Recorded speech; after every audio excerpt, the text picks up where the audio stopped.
Welcome students. Today we'll be discussing about a new topic, that is interpolation and least square regression, and in combined manner we can say this is curve fitting. The curve fitting, which is very extensive use we can see of these two things in most of the cases. If you see, although this is now it will be tough task for you to get the physical classes, conduct experiments and collect data, but even if you have the data points in different experiments, in the different sessionals, whenever we'll be conducting experiments, we'll be getting different values, different data points, and using those data points, most of the time we choose either of these two methods for fitting the curve. Not necessarily all the time we'll have to fit the curve in our handmade drawing, but most of the time we also although we most of the time we go for the graphical solution, but if you want to take the accuracy or accurate curve fitting, then we may go for the numerical method, which will give you the most accurate plot. In most cases, if you get the data points, now as we are converting to the software based drawing, maybe after some years it will be become obligatory for the students to draw or fit the curve in the using the software. Say, for example, Excel might be a comprehensive example of that, which we can use to fit the curves according to either regression or the interpolation, if I say so. To make introduction with these two, what's the difference and what's the purpose of these two? First of all, the sampling data are acquired at discrete points. This is the first task for either of these two, either interpolation or regression. It doesn't matter. First of all, sampling data are acquired at discrete point, but the values and undefined points are wanted in many engineering applications. So what's the purpose of this thing? First of all, say for example that requirement is like you want to get the value of y at a certain point of x, but not always you will be able to just accurately take the value of x equals to the exact point which you are asking for. Say for example, here as you can see, the value of x equals to c. When this is x equals to c, the value of y is desired, but not necessarily in the particular test you can observe the value of y at exactly x equals to c, and that's why we need either interpolation or regression, so that we will be taking points or values at discrete points. So whenever we'll be getting the original shape of the data or trend of the data, we will be getting the desired value which we are asking for, say x equals to c.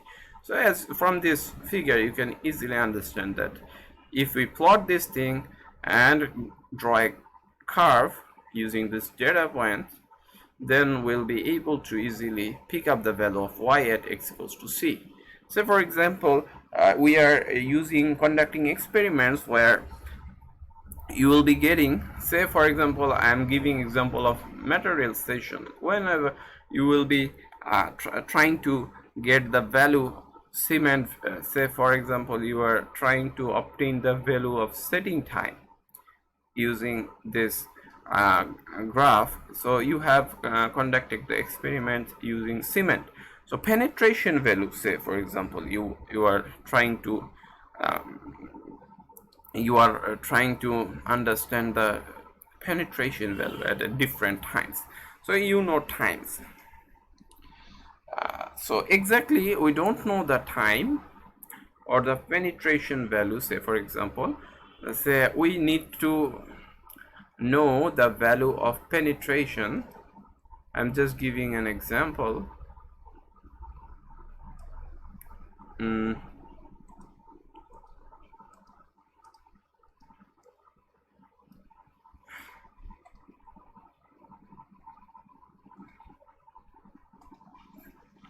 Let's say this is an example. in this graph, say I want to know the penetration value, for example, or the setting time. Say for example I want to know the time. I am trying to get the time value, although I can also plot it here or there, it doesn't matter. Say if I am plotting the penetration over there. So this is a cement sample, and there is a needle here, and this needle is fires towards this cement in different times. So in different times I am taking the penetration values, but I need to know the penetration value at which time the penetration value will be 25 millimeters. So this is the asking demand for us to evaluate here. So what we can do, in different times, say at 0 times, initial time, we might get a point that the initial penetration, that at the very beginning, if we just release this penetrated apart this needle, it will be piercing towards some portion. So that value might be, the penetration might be you say this one, the penetration value might be like this one might be the penetration value. Okay, so very large penetration, as the cement is just made here, and the cement is very weak so that the needle can penetrate through this one. So this is very large value we know here. Say this is for example 100 millimeter, or we can say 125 millimeter, for example. Or don't take it quantitatively, just take it qualitatively rather. Okay, so after some time I am again trying to see what is the penetration, as just because I cannot take the penetration value at each of the time, and it should not be the continuous point we are getting. That is the discrete point. I was saying that we will be taking data in discrete points. So at discrete points you will be taking data of the penetration. Say after 1 minute you are again taking the penetration value. This time you get 100 millimeter. Okay, you are getting 100 millimeter. After some time again you are taking the value. Say after 5 minutes you are taking the value. Then it shows 72 millimeter. Then after some time again you are taking the value, and say this is, and this time you are getting, say for example what do we say, 51 millimeter. And again like this one, you are getting different values. Okay, so what we can do, if it is say it might be a straight line, or it might be also a it may be curve as well. So if we take the curved property here, it may be a curve, unless if it is a straight line, it might also go through all the points. And if we have not the accurate precision and the data is not precise, say for example we may make mistakes here, or the values are not taken precisely, as the minute counts might not be the precise due to our human error, but we are accepting these things, so that's why the values might differ. So if the values are differing or each time and the precision is not very high, in that case we might go for regression. That means our target will not be to move the curve through all the points, rather we'll be trying to get the most the suitable one, which will be representing the data structure. And in that case, whenever we'll be trying to get the trend only, not necessarily we should pass through all the points, in that case we will be saying this is a regression. And whenever our target is to pass it through all the points, then our target will say this will be interpolation. So the main difference will be in between these two is interpolation and regression. The main target of interpolation is to pass whatever we take as data. If we say 3 data, we will be passing and our curve through all 3 data points. If there are 4 data points we are assuming, then we will be moving the curve through all 4 data points. And in regression there might be multiple number of data, but we will be trying or focusing towards the best model, suitable model, which not necessarily will be going through all the points, but it will be representing the trend, what I say. So what is our target? Say it may be precise data or it might not be. That is not our target. So but the main thing is we have fitted the curve here. So it might be curve, it might be straight line. Most of the time we take log graph, in this case log graph, so that it becomes a straight line, although it will be a curve in the normal graph. So whatever it is, it doesn't matter. The thing we will be trying to understand this 25 millimeter. You cannot know in which time we will be getting 25 millimeter. You don't know exactly. So just because of this, as you don't know in which time you will be getting 25 millimeter penetration and as it is decreasing by time, you might be getting 27 millimeter according to your concept or your prediction. And also you can get 23 millimeter or 24 or near of these two, but you cannot get the exact 25 millimeter. It is almost impossible to get. So that's why, and in this penetration value and time, you cannot get back the time. If you get 27 millimeter, then you cannot take another value within the very few seconds, and also you cannot bring back the time, as whenever you will be getting 3 millimeter, that means the cement is hardening, so you cannot get back the time. As I have got 23 millimeter now, so get back to 10 seconds or 15 seconds so that we can achieve 25 millimeter. It is not possible. So that's why what we do, that as our asking thing or is penetration is 25 millimeters, say for example this one. So but we are getting data in different points, like this one, this one, this one. So after that we are feeding the curve. Either we are getting regression or interpolation through all the points, or within the points getting a trend. In that curve or straight line, whatever we are getting, we will be targeting for 25.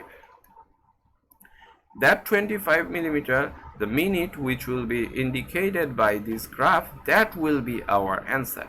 And that is the purpose why we use curve fitting. That's because we cannot take the value at all the points, and the exact points we cannot do. And if we have the exact knowledge of in which time the 25 millimeter penetration will be occurred, then we don't need this graph either, just because we know that this time will give you 25 millimeters. And then why you will be using this graph? So this graph is mainly used in the cases when we will be getting discrete points, and then we will be fitting the curve to achieve the original value, to predict the value from this fitted curve. Our desired value can be obtained.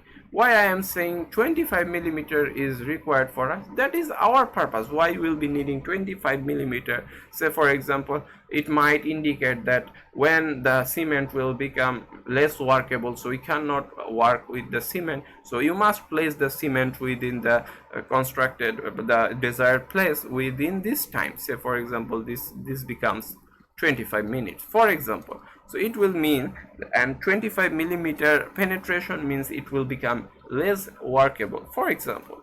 Then what it will be indicating? It will be indicating that within 25 minutes you will have to place the cement after you have mixed the cement with the water. So that is our main path for here, that you cannot give any shape to cement after 25 minutes. So whenever you will be mixing it with the water, make sure that you have placed it or mingled it within 25 minutes. Unless you do this, you will not be able to successfully place this cement, and you cannot work with that. So this is our main purpose, what I was saying. let's get back to the slide.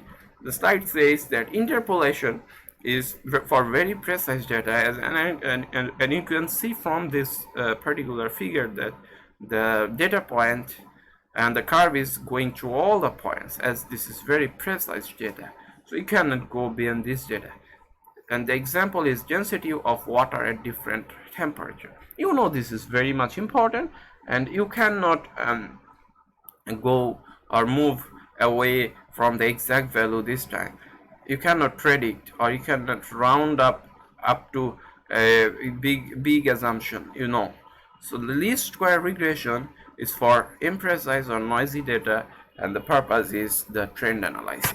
These two will make up curve fitting, as you can see here. In least square regression, there are different regression methods: linear regression, polynomial regression, and multiple linear regression as well.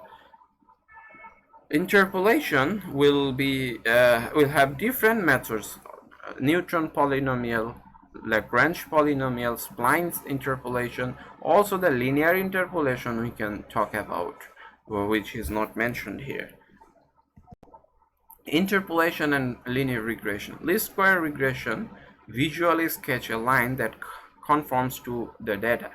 The regression, least square regression, means you will be visually sketching a line that will be conforming to the data, that will be going in line with data exactly. The linear interpolation, if I say, the regression can not necessarily will be a straight line all the time. Polynomial regression is possible, as I have said before. Linear interpolation is where linear, that means connect the data points consecutively by line segments. So in linear interpolation, in between 2 points, we'll be assuming that these 2 points will be connected using a straight line, and the difference and the change will be in straight line, in a linear manner, as you can see here. And for this, in each 2 points, using these 2 points, as we know, for straight line we need at least 2 points. So for each of these 2 lines, we'll be getting one line equation. So we will be connecting it like this one. What is polynomial interpolation? We connect the data points consecutively by simple curve. So while making polynomial interpolation, we'll have to assume that if we are taking all these points, then we'll have to say 1 2 3 4 5 points, then we can go for up to 4th order polynomial interpolation if we use all these 5 points. Or also we can get up to 3 points. If I say minimum polynomial interpolation, will be needing 3 points, as we'll have to fit a parabola. Normal parabola means 2nd order equation, parabola polynomial equation, and that's why we'll be needing at least 3 points to solve this. So for each of these 3 points, you might get a polynomial interpolation equation, as you can see, and for next 3 points you will be getting another 3 polynomial interpolation equation. So you can fit it like that. Or you can also go for a 4th order curve as a whole, where the power of the x will be 4, and that's why the curve will be like this.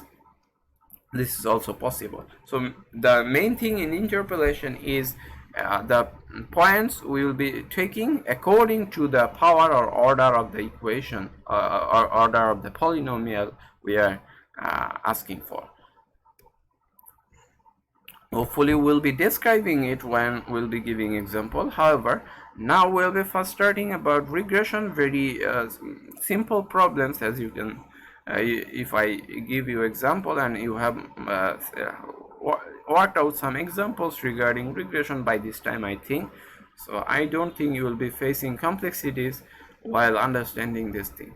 This is a method to determine the best coefficients. The main target is to get the best coefficients in a linear model whenever we are dealing with linear least square regression. In a given data set, for this one, say up from x1 to xn data points are given here. Using these data points, you will have to fit a straight line within these data points. The straight line model will be like, as you all know, the straight line equations will have power of x of equals to 1, and will be a constant of this, as we know the model, the generalized model, as y equals to mx plus c. That means there will be mx plus c, a constant term, and a coefficient with x as well. So these two coefficients are there for interpreting that thing, and there will be an additional e that will be indicating the residual error, that will be giving that the model, this, if this is the model, and this e will be the residual error which we need to fit with the model. Say for example, this e will indicate, if I give example here, you see this is a straight line, our fitted curve, but the data points were like this one, this one, this one, this one. And in this case, this means y equals to a naught plus a1 x. So if I want to know this point will be for particular value of x equals to 3. We are getting from the model, we are getting y equals to a naught plus a1 x. Say for example, this is 3 and this is 2, so it will become eventually x equals to 3. That means 6 plus 7, 8, 9. So y will become 9, but actual y is equals to 11, say for example.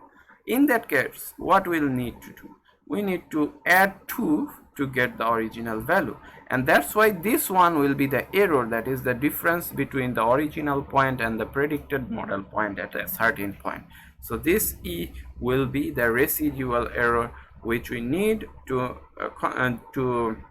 overlap the points, the predicted points to be overlapped with the original points. This will be the residual e, as you can see from here. So in the slide, if you understand this e, this is the model a naught plus a1 x, but this e will be needing so that the original y point is obtained each time. So this will be the residual error. However, the best coefficients can be obtained, that is the a naught and a1. What will be the values? We can use as much as this e will be minimized, and not minimized for a particular point, rather sum of all points will be minimized. So our target is not to make sure that the line, say for example, if you want to minimize the error, say I can pass a straight line through this point. So this is a point, so the error here will be 0, no doubt about that. But if we have points here, here, like this one, then error will be larger in these cases. Whereas if we draw a straight line in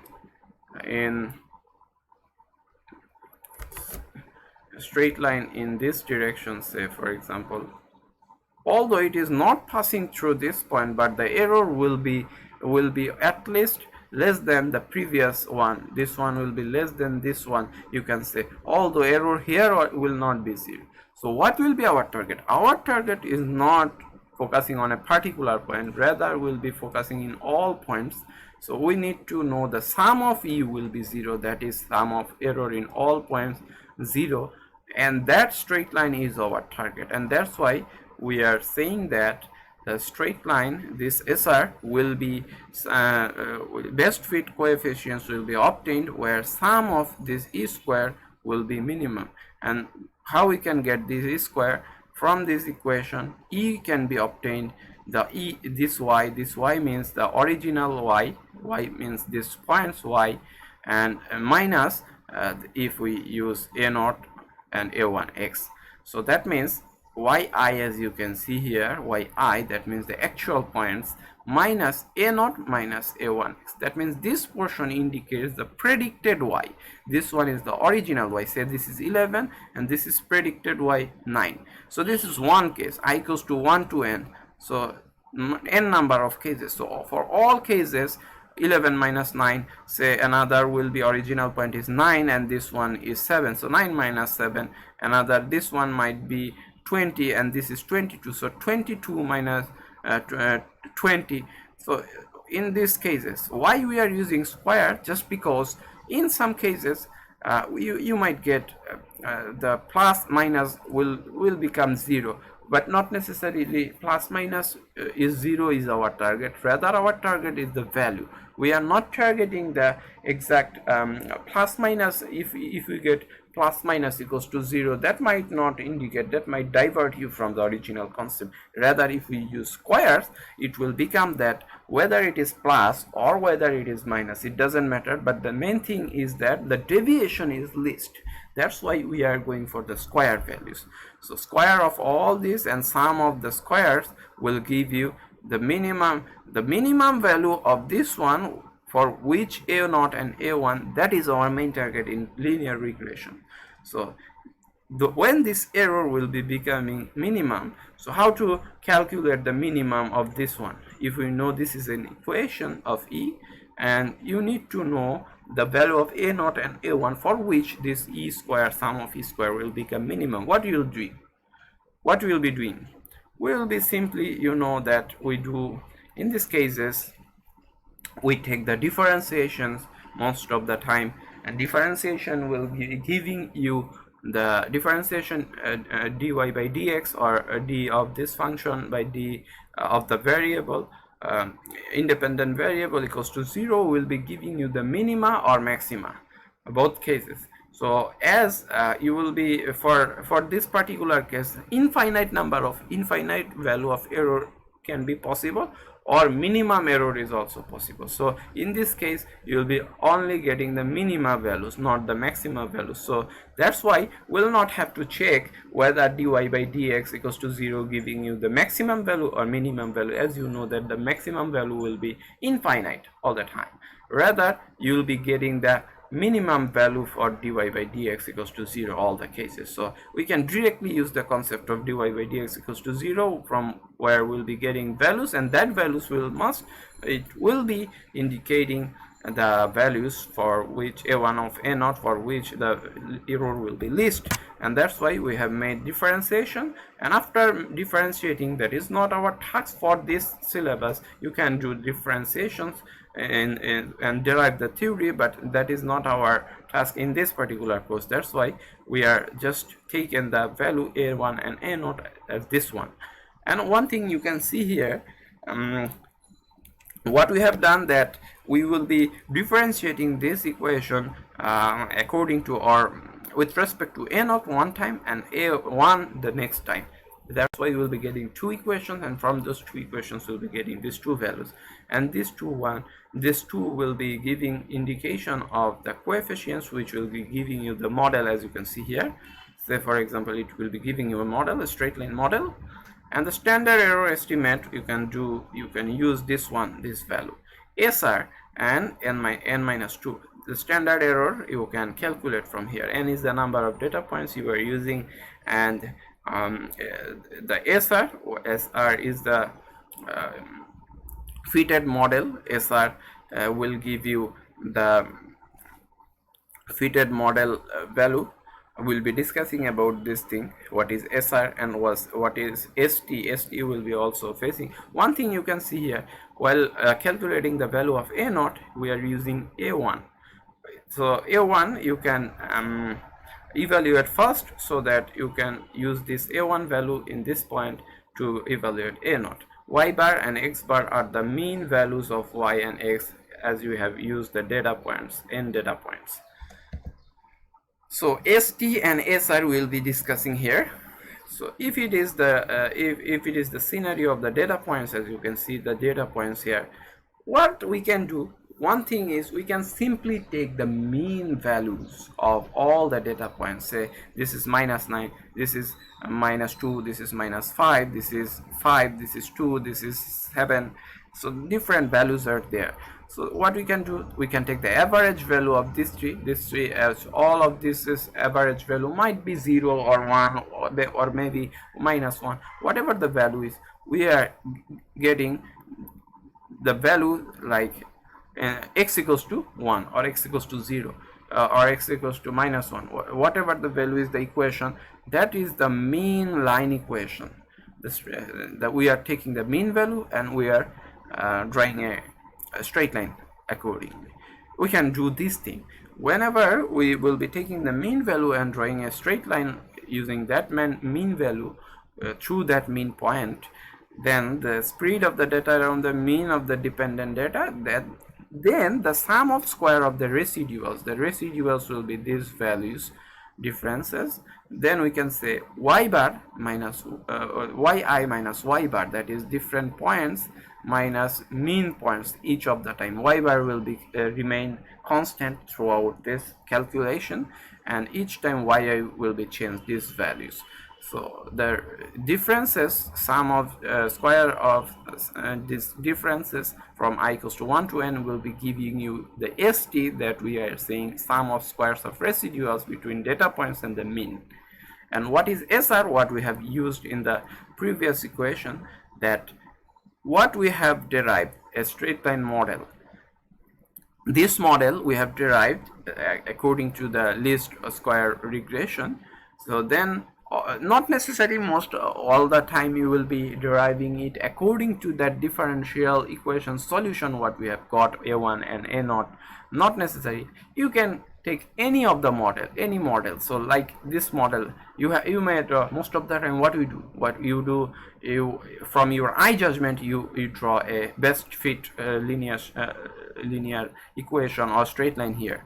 So most of the time, so that will have a particular equation. So whatever you have proposed or you have fitted, that must possess one, say a0 and a1. So what not necessarily that is obtained from differential equation. Say you have fitted one thing, one line, and that will have constants or coefficients like a0 and a1. So the fitted values and the differences between the original values, the sum of square, that is called the SR. This SR that was used in the previous equation to get the standard error of the estimate. However, what is the purpose of using these two? This is the square of errors, sum of squares of errors for the fitted line, straight line, and this is the sum of square of residuals or errors for the mean line or mean fitted straight line, as you can see here. From these two we'll be comparing the goodness of fit. As you know, there is a term, goodness of fit, and that is indicated by ST minus SR divided by ST. ST is using the mean point, and SR for our fitted model. This value will indicate, that means if the SR value, SR, that means our fitted model, if it gives us less amount of error than the mean, if you use the mean values to evaluate, that is ST, so then this error will become less SR. If your model is very good, even than the mean, then it will this value will become as you know here, this will become what? SR might be the SR, that is this E error from our model might be very less rather than this mean. So this may be close to 0, we can say. If it is close to 0, the error or sum of error of this one and ST, so what we can say, as much this SR will be close to 0, this ST minus SR will be close to ST, and divided by ST will give you close to 1 value. So these R square value, if you get SR equals to 0 exactly, and then R square will become exactly equals to 1. That means a perfect fit. That means the model you have evaluated, the straight line, will be going through all the data points. It is not possible, you know, for the non-precise data whenever we'll be using. So in most of the cases, but our target is to make the SR is close to 0 so that the R square is close to 1. So what we can say, that if this R square is close to 1, as much as it will be close to 1, our fitted model will be good. or in a particular case, a particular set of data, you might be getting a maximum value of r square from if you use a straight line and the model a naught a1, the equation what we have derived from the differential equation, that will give you the best value, the SR value mostly close to 0, that value, and R square will be mostly close to 1 for that value. In all other cases, on all other model feed you will be feeding, that will be giving you less value than that. So accuracy you can calculate from there. So most of the time we draw from our eye judgment, so we can check later on whether our eye judgment, whether the value of R square is close to 1 or not. And in cases where r square becomes 0, when r square will become 0, when r SR will be becoming equals to ST, that means that will indicate that if you use mean, the error value, sum of error value squares, and the SR, that means you have fitted a graph that is also giving you the same value. So that means simply no improvement over simply picking the mean. So if you get the mean value to draw the interpolated line, that would have might been the equal whatever you have given effort to draw a fitted model, that is also equal. So it doesn't make any improvement here.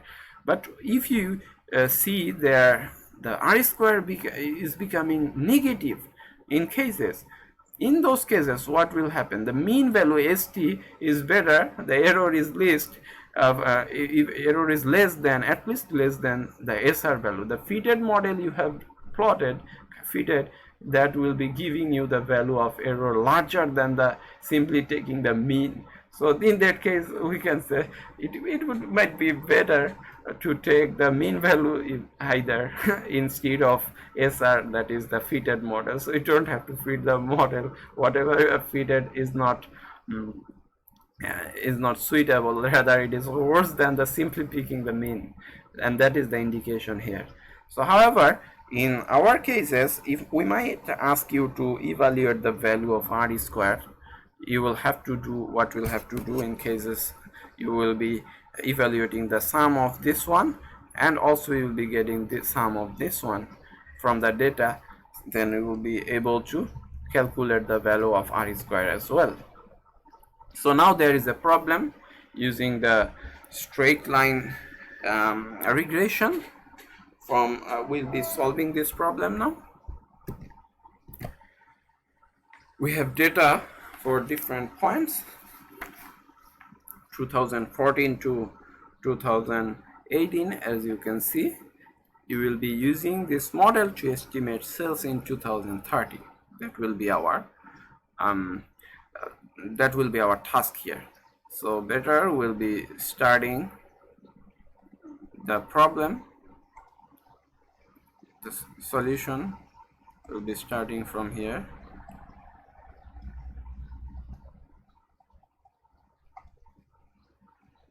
Let's import the problem here.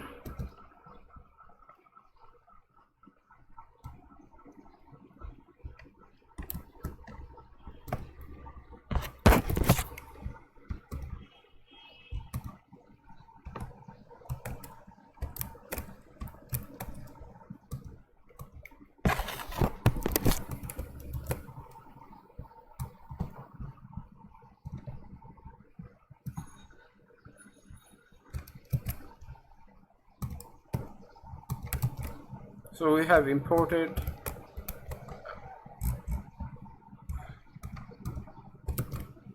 the problem here. We'll be starting our solution. So it's a very simple problem, as you can see. You can start the solution immediately here. Values of sales of company for each year are shown in the table, and this is less precise data. This is less precise data, and you cannot predict the particular trend from this one. You can draw particular trend, but you cannot get a particular exact match of the data using the curve, and this will not indicate. Rather, the example says the sales of company. This is something you need to know, the trend line. It will not follow the exact thing that For each year the sales will only depending on the year. As the year increases, irrespective of all other factors, this y will be increasing in a particular manner and in particular points going through. It is not possible. Rather, it is possible that these values will give you a trend rather than you will get a line which will go through all the points. And this is not also a task for it will not be also a clever task to use this kind of regression or trying to pass a line, curved line through all the points. That is not a task for us, and that is not a clever task to do.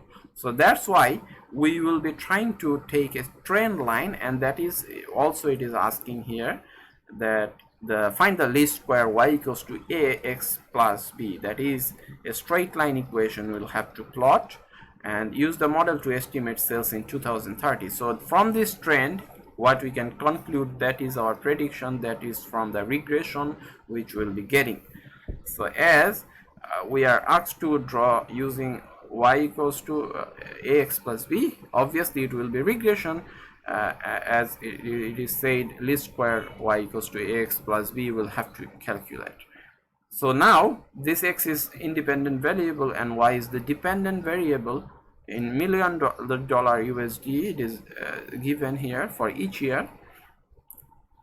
For our convenience, what we can do, that x value is we can take a new value of x which will be equals to x minus 2014. So in cases of regression or interpolation, mostly in regression, we can minimize these values for our convenience so that our calculation will become easier. It will not change anything, you know, it will not change anything. This is transformation of the structure. What we'll be doing later on also for the polynomial or non-straight line curved values or curved equations, to linearize this thing. We'll be watching how to linearize nonlinear equation later on. But now in this case, what we are doing for linear case, we are again transferring this to a new variable which is also linear. So not linearizing nonlinear in this case. This case we are taking a new structure of linear form from the original linear form. So it will not make any impact over our calculation, you know. Rather, it will become easier for us to calculate. You will be knowing why we are taking this value and why it will help us whenever we'll be calculating the values. I bet you will be finding it a lot more easier, and you will be understanding the significance why we have transformed it.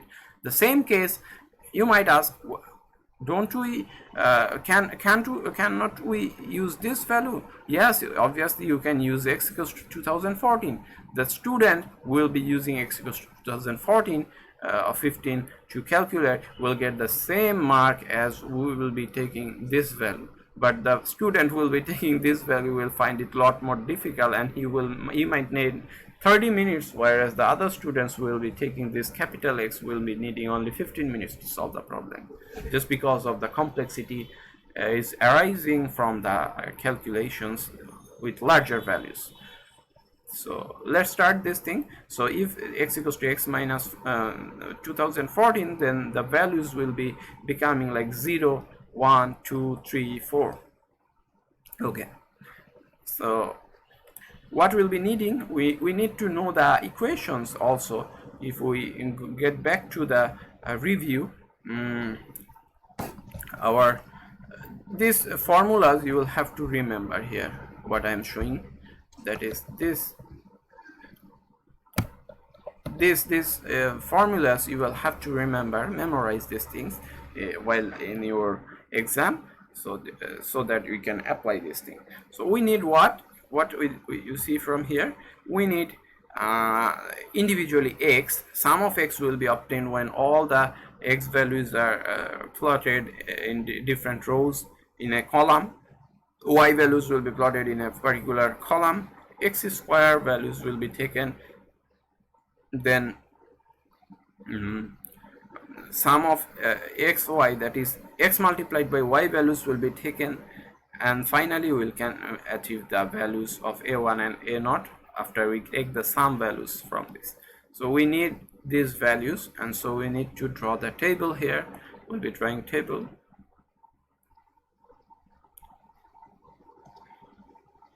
For convenience, I'm not drawing the table, rather I'm just writing it down here like this one: x, capital X, y, then xy will be needing, and also y square will be needing.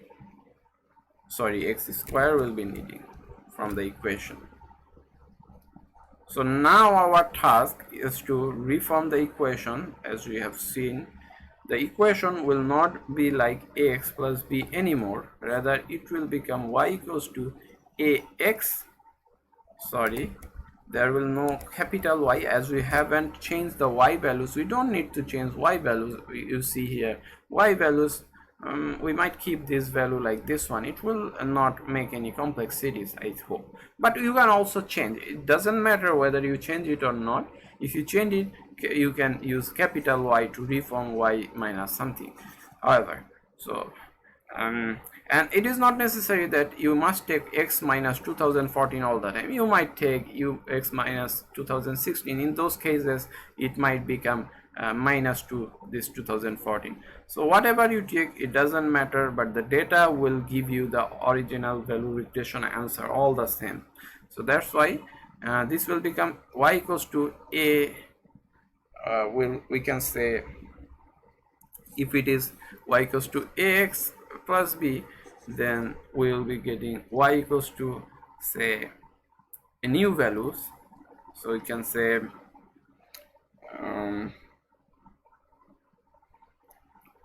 what was the structure? The structure said a naught minus y equals to a naught plus a1x. So in this case, we can write the equation like this one, as we have used capital X instead of small x, so that these coefficients will be changed, and that's why we have assumed these coefficients like this one, a0 plus a1x. So you'll be using this thing. So the values of x, we can write it like 2014, then 2015, 2016, 2017, and 2018. The x values, so therefore we can write 1, 2, 3, 4, and the y values are already there: 12, 19, 29, 37, and 45. And the value of x, y is 0, this multiplication, the product, 19, this will be 58, this will be 111. I hope my calculations are okay. X square will become like this. From this thing, you can easily understand why we haven't used this x. If we have used this x, then you think about this value, xy, product of this one and this one, x square, square of this one. Can you imagine what might be these values? So however, that is the reason. Now we need sum of x, sum of y, all these things are needed. So sum, and also think about it, the product, if we have used x 2014, these values, and finally the sum, that is these values and finally the sum. So that might become very, very complex for you. So now the sum of x, we can write sum of x equals to 10, and sum of y equals to 142, sum of xy equals to 368, and sum of x squared equals to 30. And from this, if you use the equation, if you can remember, a1 was n. What is the n here? N is the number of data, 1, 2, 3, 4, 5. So n will be equals to 5. if you can remember,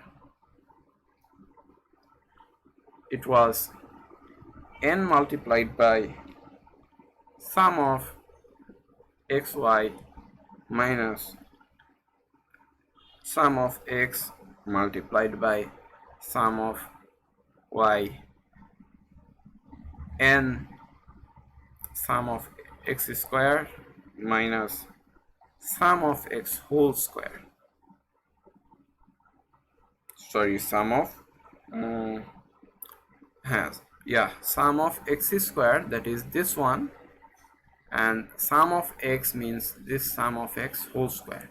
Okay, now just put the values here, all these values. 5 multiplied by sum of x8 368 minus 10 multiplied by y is 142 divided by 5 multiplied by x square means 30 minus sum of x whole square, that means 10 whole square, will be equals to, if you calculate this thing, it will become 8.4. And what is the a naught? A naught value, we have used mean values here, that was y mean minus a1 x mean, if you can remember. So it will be capital X in this case. Y bar will be, what is the summation of y? 142. So mean will be 142 divided by the total data points minus a1 is 8.4 multiplied by sum of x is 10 divided by 5. So from this we can obtain the value as 11.6. Therefore our model will become y equals to 11.6 minus plus 8.4 into x, which we can also write as 11.6 plus 8.4. so we will be putting the original values here. It will give you all the same values, 8.4 x minus 16906. So you can easily put the value of x. So this was the answer of A of the question, if you can see, least square model. Now we need to use this model to estimate the sale in 2030. So what you can do, you can use this model. In that case, x will become what? X will become x minus 2014. So if you use 2030, this will, the capital X, if you use in this equation, here the x value you have to use as 16. And if you use this equation, you can use the value of 2030 directly. So whatever you will use, you'll be getting the same value. And that's why y will become 8.4 multiplied by 2030 minus this one. And this will give you the value of 146 USD in million, obviously, as you have seen here, all are given in million USD. So this will be our prediction, the sales in 2030. So that's all for this problem. Now we'll be going for next concept. As you can see, now we'll be going to the polynomial regression. As you can see, some engineering data is poorly represented by a straight line. Say your data, discrete data, whenever you have plotted this, it is indicating this type of trend. So you cannot use straight line to predict. So even if you use the best fittest straight line model, you might be getting this type of line, which is not representative. You know, it is poorly represented by this straight line, as you can see from this particular figure. So what we can do, we can use a higher order polynomial, that is parabola. Say first we can say a second order parabola, or we can say a second order parabola order polynomial, sorry, a second order polynomial, that is the power of x will be 2 in this case, which will be indicating a first order parabola, that is this one. It might represent our values in a better way than this one, this straight line. So first, polynomial regression, what we do in one thing you remember, the basic thing, the regression will always dealing with the concept that I will be getting the trend line instead of passing the curve through all the points. That is the main concept of regression. So even if in polynomial regression, as you can see from the previous figure, that our target is not to move the curve through all the points, rather we will have to get the best fitted model, which will be asking for.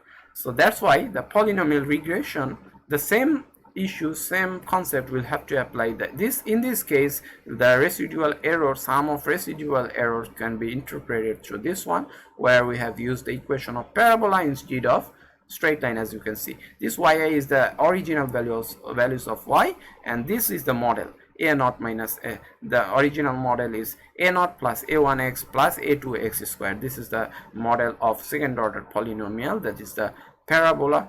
So from this one, this equation, you will be getting the residual error, sum of residual error squared. So what I have forgot to mention, that there will be a square after this bracket. As you can see, it is not given there, so please correct it yourself. And there will be a square after this bracket as well. So after we achieve this value, sum of e square, the same concept we can apply. In this case, we will be getting three equations. Three equations means if we want to know the best fitted model a0, a1 and a2, then we'll have to differentiate this equation with respect to a0 and with respect to a1 and with respect to a2 three times. So three times this will be differentiated with respect to three coefficients, as you can see here, which will be equals to 0, and after that we'll be getting three values from three equations.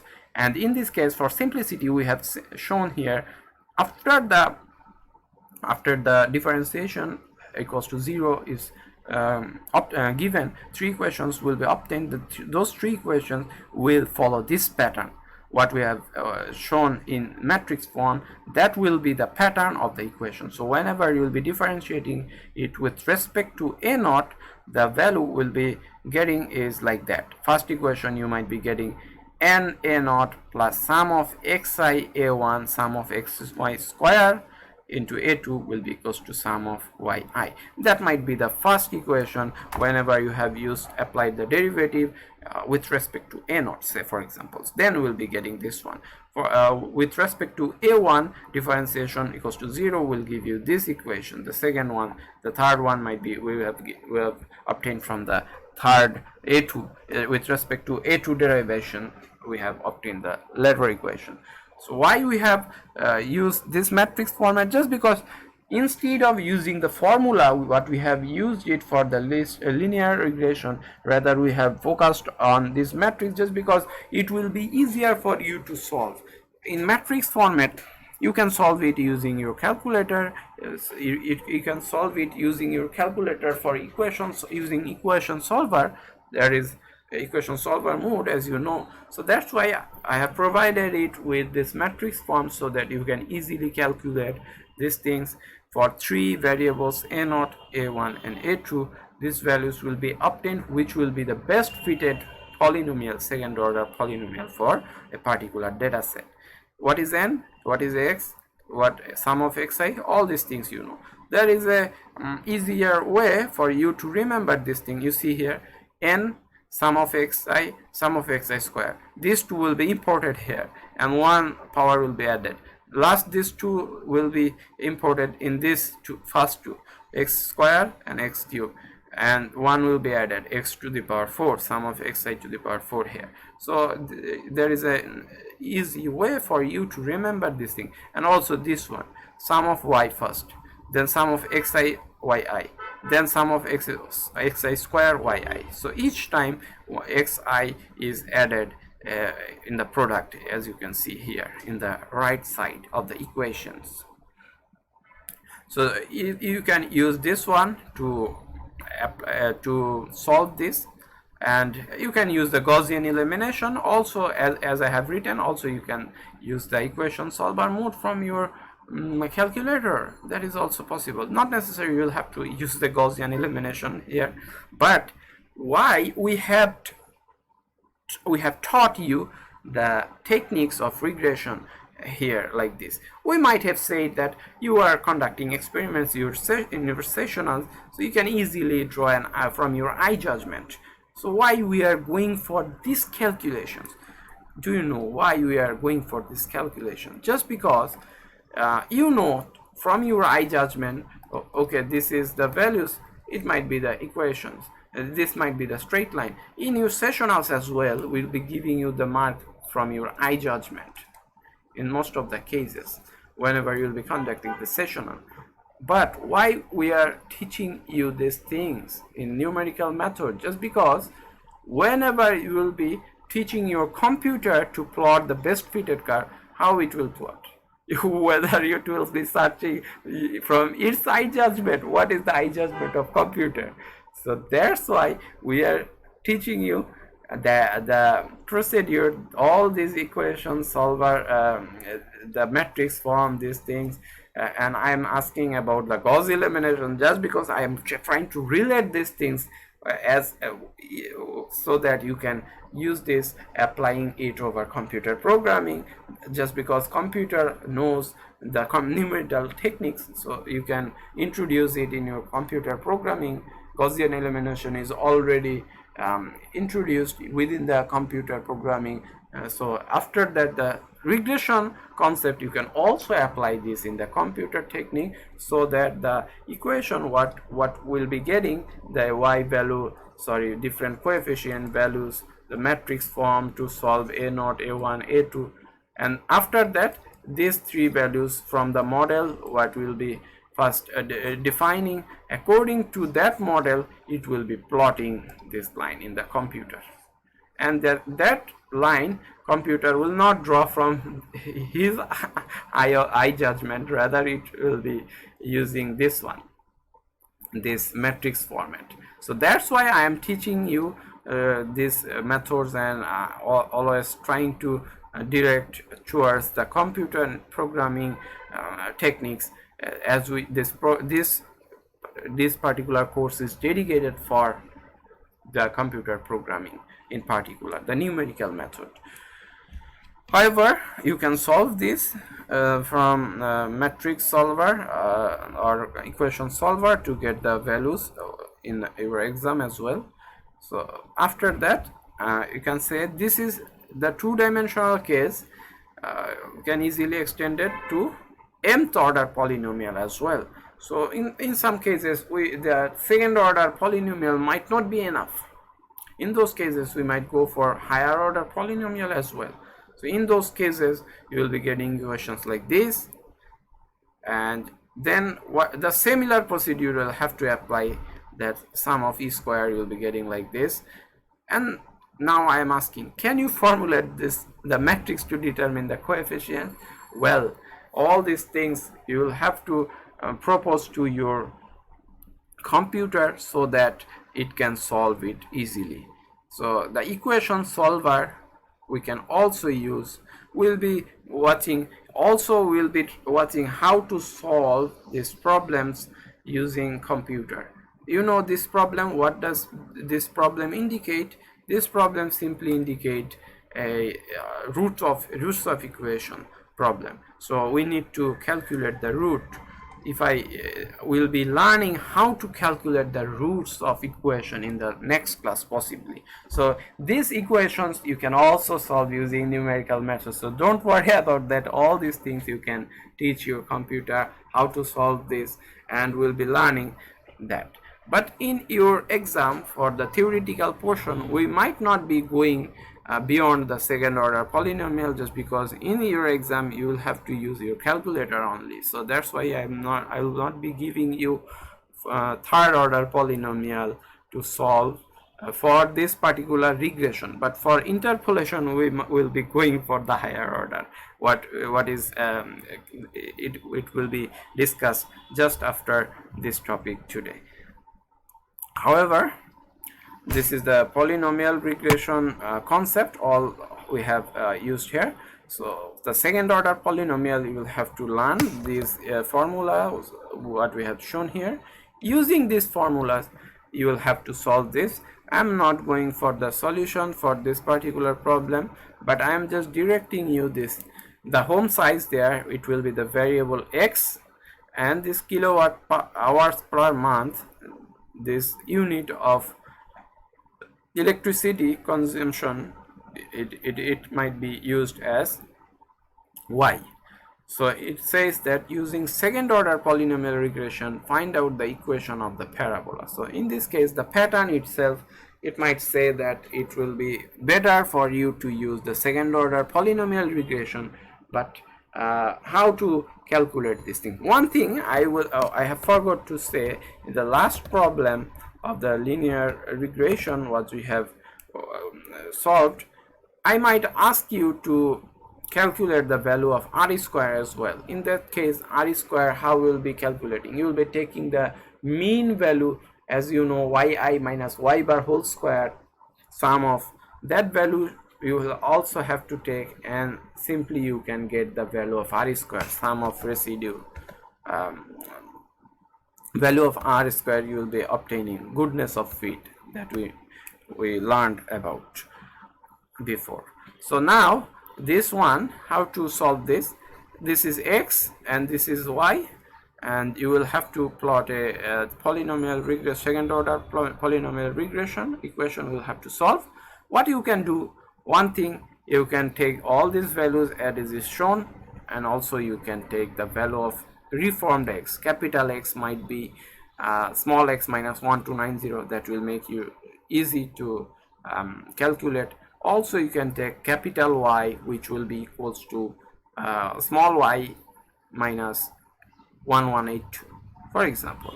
So if you take that value, all the values will become very simple for you to solve. And then what things you will be needing from this matrix form, you know what you will be needing. N is the number of data point, that is, you already know. Sum of x, so sum of x for that one column will have to, you have to make. X square one column you will have to make, x cube one column will be there, x4 one column will be there, y, sum of y, so one column for there, product of xy one column will be there, sum product of x square and y, there will be a column for this. And finally all the summation of sum of those we will have to calculate after that, and using those, this matrix will be formed, from which if you solve, you will be getting a0, a1, a2. And from this you can easily understand why I am focusing and why I am saying to take the simpler values for x, why I'm trying to say that you should take capital X equals to x minus something, just because you will have to make the square, the cube, the x to the power 4. All this will give you arise complexities for you while calculating if you don't shorten this thing and transform this thing into simpler one. That's why I am suggesting you. There is another thing what we haven't discussed and will not be covering in our course, in this course, that is the multiple linear regression. Multiple linear regression is, by this time we have only we thought about that one dependent variable and one independent variable, but there are many more cases, and most of the cases in the world you will see that one dependent variable is not dependent upon just one thing. Say for example, whether say for example the last problem, linear problem we have solved, that was the sales of a company. Sales of a company, if it is a dependent variable of y, then tell me what are the independent variables of which y will be depending upon. Only years, as we have shown there, only years. Variable x1 should also only be the years of which the y will be depending upon.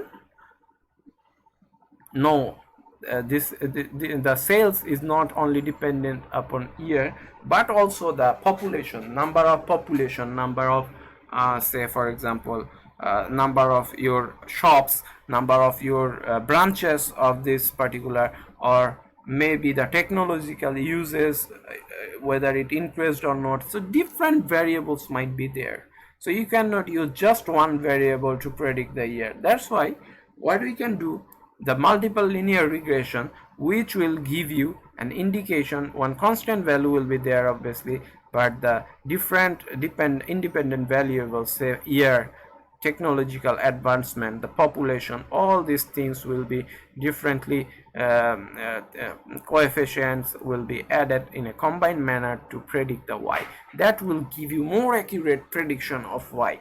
In most of the cases in the world, we go for these things, and that's why the multiple linear regression might be used. And this is a complex one obviously while solving, just because you see that the main theme is again the same. The sum of e square will be equals to this one. From this model, all the values x1, x2, x3, for all the values, say this is the year 2015, so xi equals to 2015. So now say technical advancement, the people using technology is 1 lakh or 10 lakh, so you will be using 10 lakh here. The value of population, total population is, say for example, now 16 crore, so you'll be using 16 crore here.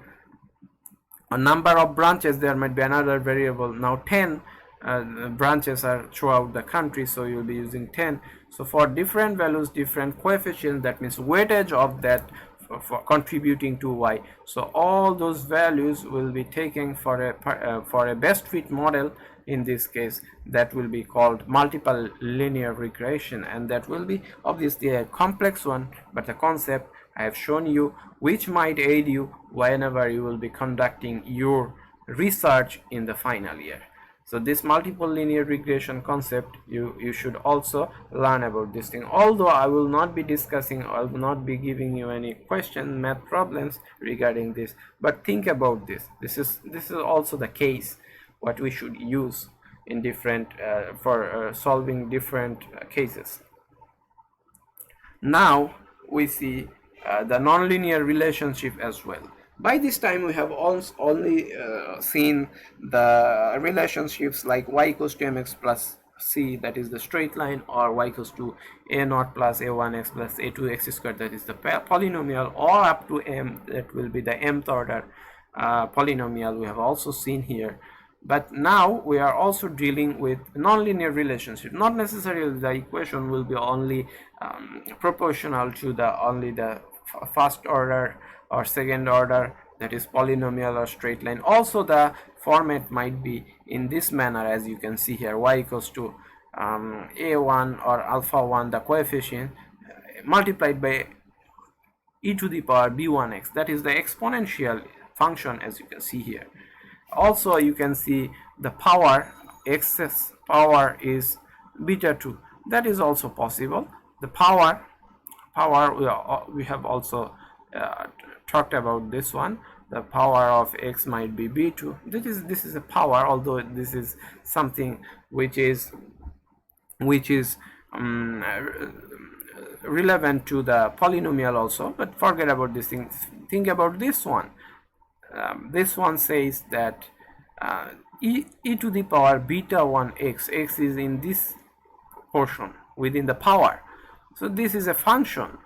Saturation growth rate y equals to alpha 3 x by beta plus x.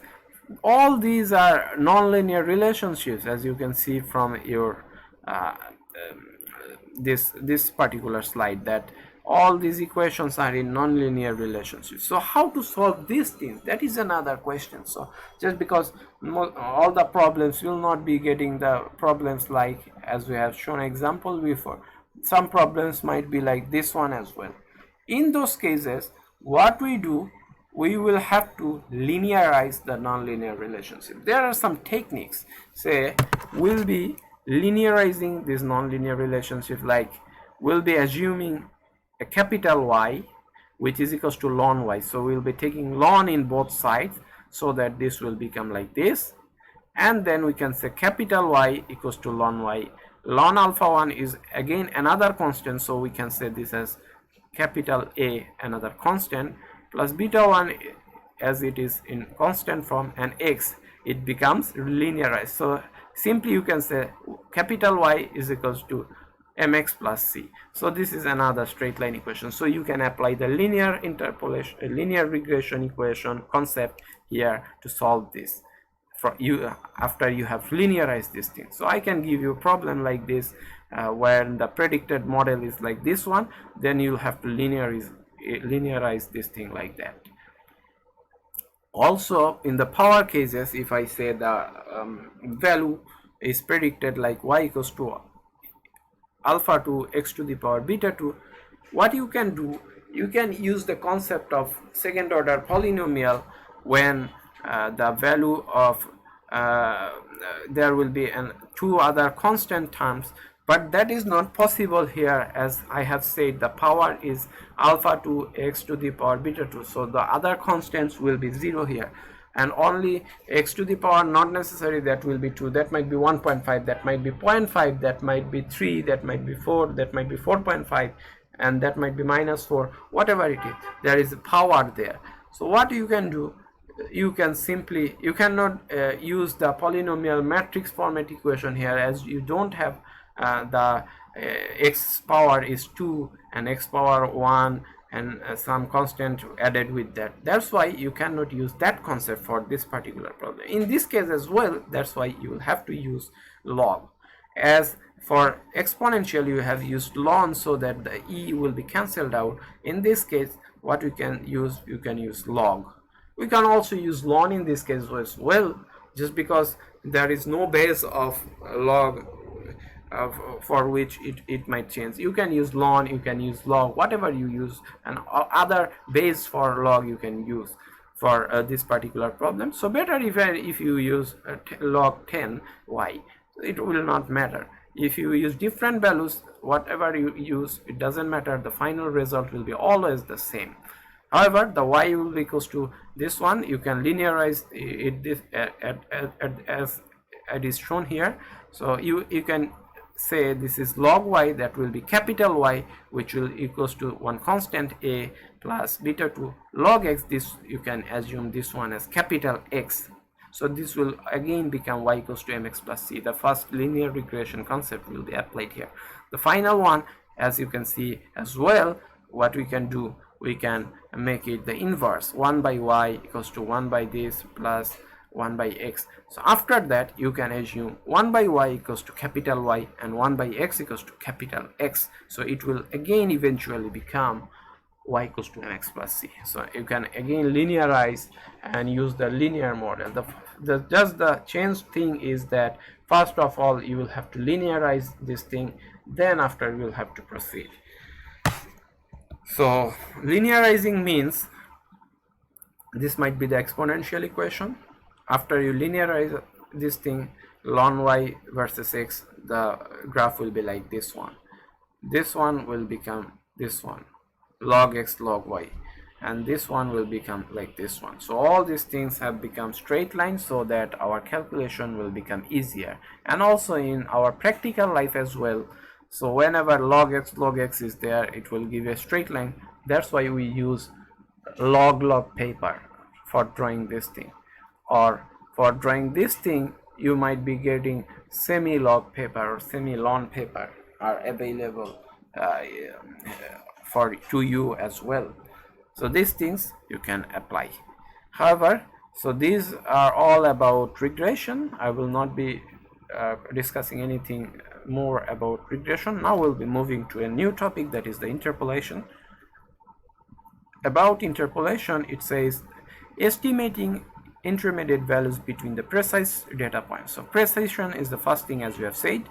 The interpolation, if we say there is one and only one n minus 1th order polynomial that fits n points. So if you have n number of points, you can fit up to n minus 1th order polynomial. That means if you have 2 points, you can draw the first order polynomial. First order polynomial means simply the straight line. As you know, the power of x will be 1, and if you use if you have 3 points, then you can plot what up to x power 2. So if you have 3 points, you can plot second order polynomial using 3 points. So whatever the data points, n minus 1 will be the order of the polynomial, and there is only one polynomial that will be fitting. So no need to get the best value in this case in just as we have seen for the regression. In case of interpolation, you can simply use the exact points. Whenever you will be taking exact values, you will be getting only one polynomial for n points. If you have n points, exactly one value will be getting. But we'll also see there will be some differences when we'll be dealing with more than the point needed.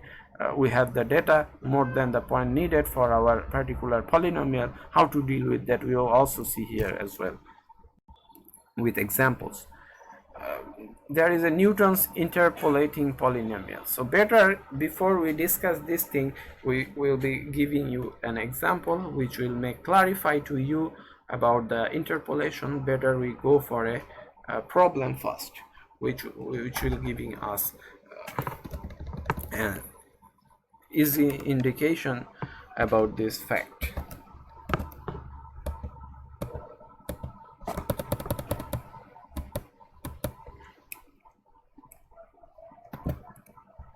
I'm going for a problem solution.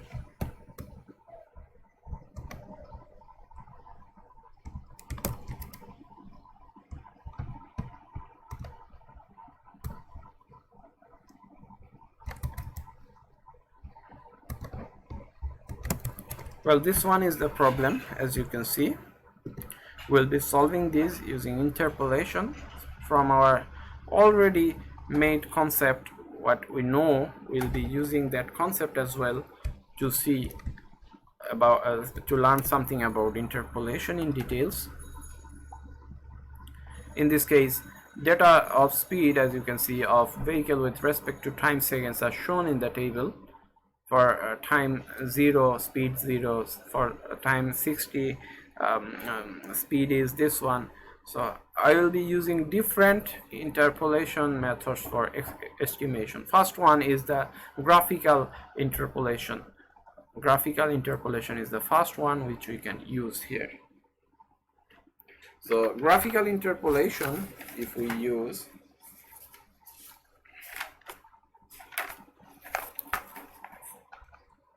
we'll be plotting time. We'll be plotting time in this axis, and the speed will be in this axis. The unit is according to the question, and this is in second. Okay. You see, for time 0 second, the value is, as it is shown here, is 0. So we start from this one, and now first we draw this thing, which will make it easier for us to understand. Although this is not exactly the parabola polynomial equation I can draw, but you can understand. I think this will be a parabola. The data points will be plotting here. For 0, this is 0, this is 0, and for 60 seconds the speed is 0.0824, and for 120 this is 0.2747, for 180 this is 0.6502, for 240 this one is 1.38, and for 300 this is this point, that is 3.229. okay, and this is the point of 300. This is 60, 0. So that's how we have advanced here. One thing, this you can see there are equal gaps between the data points. That is one thing why we have introduced this type of problem we'll be discussing later on. This is speed. From our graphical interpolation, this is graphical interpolation. Graphical interpolation means you must pass your curve through all the points as a polynomial or as a line, whatever you use. As it is a polynomial interpolation, you must make a curve like this one to make sure that it passes through all the data points of this table. So that's how we'll be getting the interpolated curve.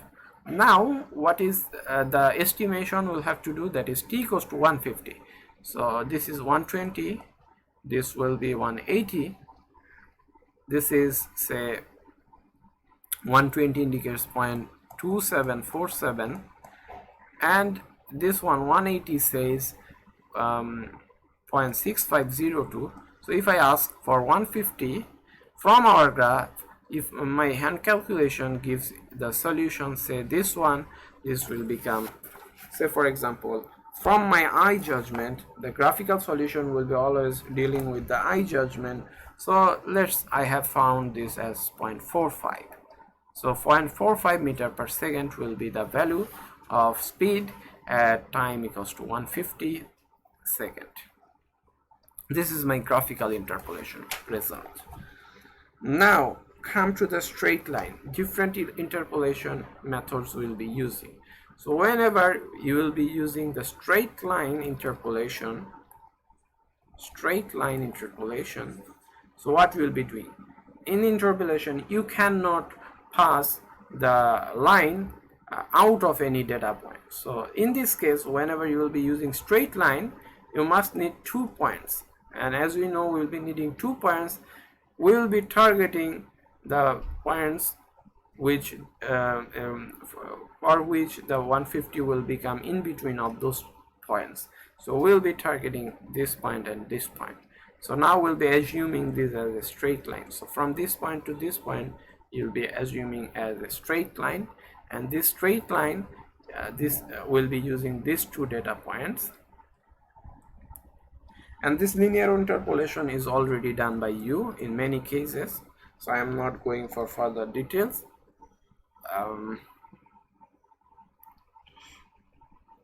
So this one will be 0.2747, and for 180 it will be 0.6502. So the straight line interpolation indicates you will have to use a straight line model. What you can do, you can use unitary problem method to calculate 150, so that 0.6502 minus 0.2747, so difference between this and difference between 180 minus 120, that is 60.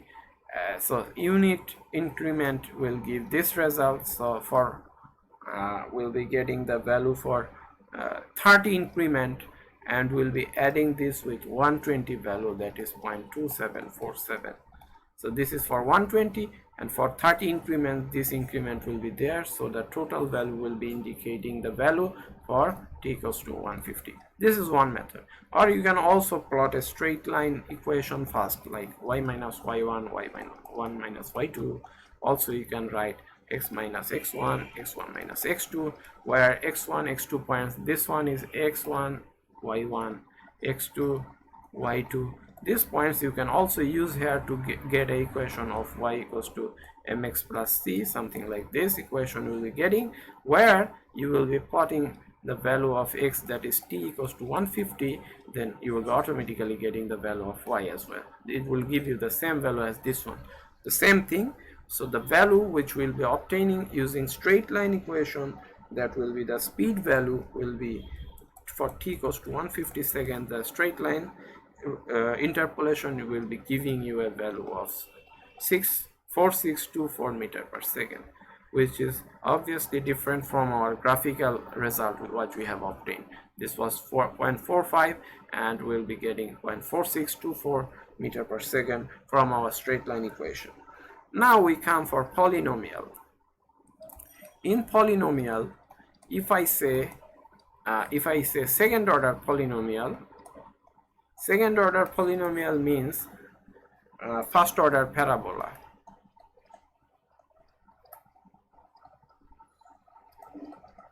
First order parabola means second order polynomial. That is, y equals to, we'll be assuming it like this one, say second order polynomial. But for this you must need 3 points, to solve these 3 coefficients. But our point is 1 2 3 4 5 6 data points. From 6 data points you can draw up to fifth order polynomial you can fit. But if you want to just fit second order polynomial, you need 3 points. Then for straight line we have targeted these 2 particular points. For polynomial we must target 3 points. So which 3 points we will target in this time for second order parabola? So you might take these 3, also you might just take these 3. Now question arises, which 3 values you will have to get?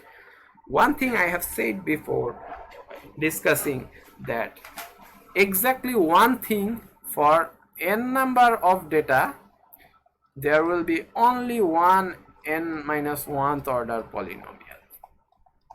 That is, whenever you will be using all the data, you will be only getting a 5th order polynomial, one polynomial equation, and that must be 1 all the time.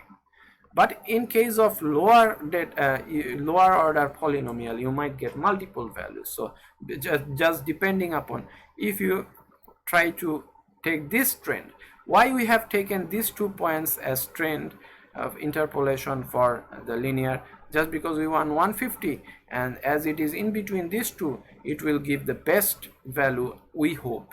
Just because in between these 2, 150 falls and the trend will be following there. That's why we have taken these 2 values. But we could also use these 2 values, or any other 2 combination values, this one and this one, as a straight line, and predict, say this one and this one, a straight line, and then predicting this value. It is also possible. 2 values only we could have taken for interpolation, but we haven't taken, just because which one will be giving you closest value, that is our first target. But multiple things we can obtain. But for the 6 data points, if we use 5th order polynomial, then you will be getting only one equation, just because you will have to use all the data points. So that's why you will not get different values, rather you will be only getting one equation. However, even if you use second order polynomial, you will be getting 3 data points for that. But which 3 data points you will have to take? In this case, these 2 are the options, and for both of these 2 cases, you see 150 might be in between these 3. Either these 3 you can take, or this 3 you can take. 150 will be always in a similar distance from both of these 2.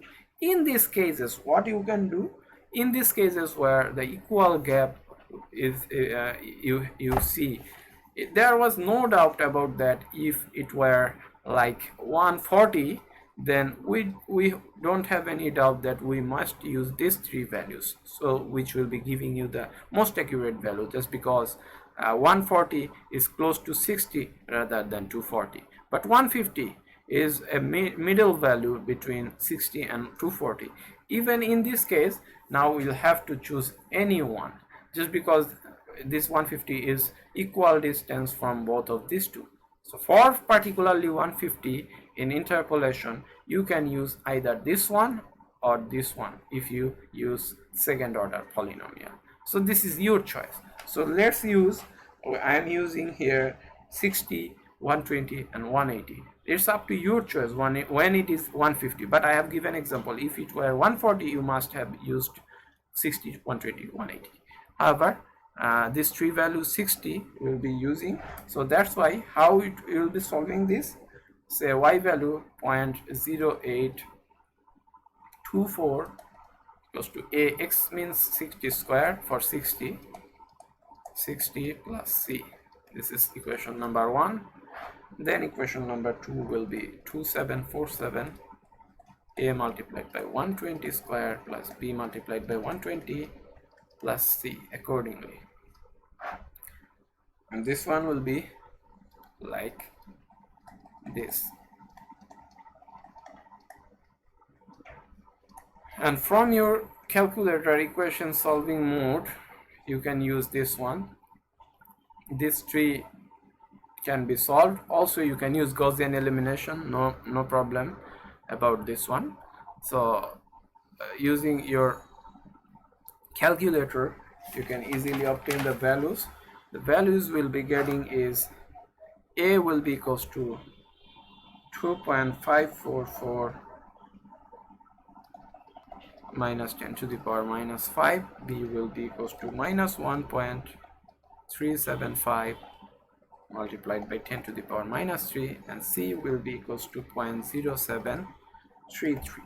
Computer obtained result. So you can rearrange the polynomial equation. You can write the polynomial equation as this one: x square minus 1.375 multiplied by 10 to the power minus 3x plus 0.0733. This is the equation from which you can use, if you use x or t, whatever you say, equals to 150 in this equation, then you will be getting the value of y, that is the speed. So for 150 you will be getting the value as 0.4395. C in this case 4395. The straight line gave the value 0.4624 and our eye judgment gave the value 0.45. So the most accurate value by this time you have found this one so far, but there are more accurate values. The most accurate values you can obtain for fifth order polynomial, the highest one. So now I am rearranging this thing, this polynomial equation. I will not be writing it like this one. From our HSC concept we can write using this one, but we'll be changing the structure of the equation like this one, as you can see. Now I will be writing it as a1 x minus x1 multiplied by x minus x2 plus a2 x minus x1 plus a3. This is also a second order polynomial equation, as you can see here. From there you will be obviously getting x squared, 1x with some coefficients, and this and a constant you will be getting after multiplying these things. Some new coefficients will be formed. So x squared x. So this is also another structure of second order polynomial. Why I am introducing this thing? Just because I will be focusing on this structure to go to the Newton's polynomial interpolation equation later on. So that's why this structure is important. Why we still can use this one, we'll be seeing here.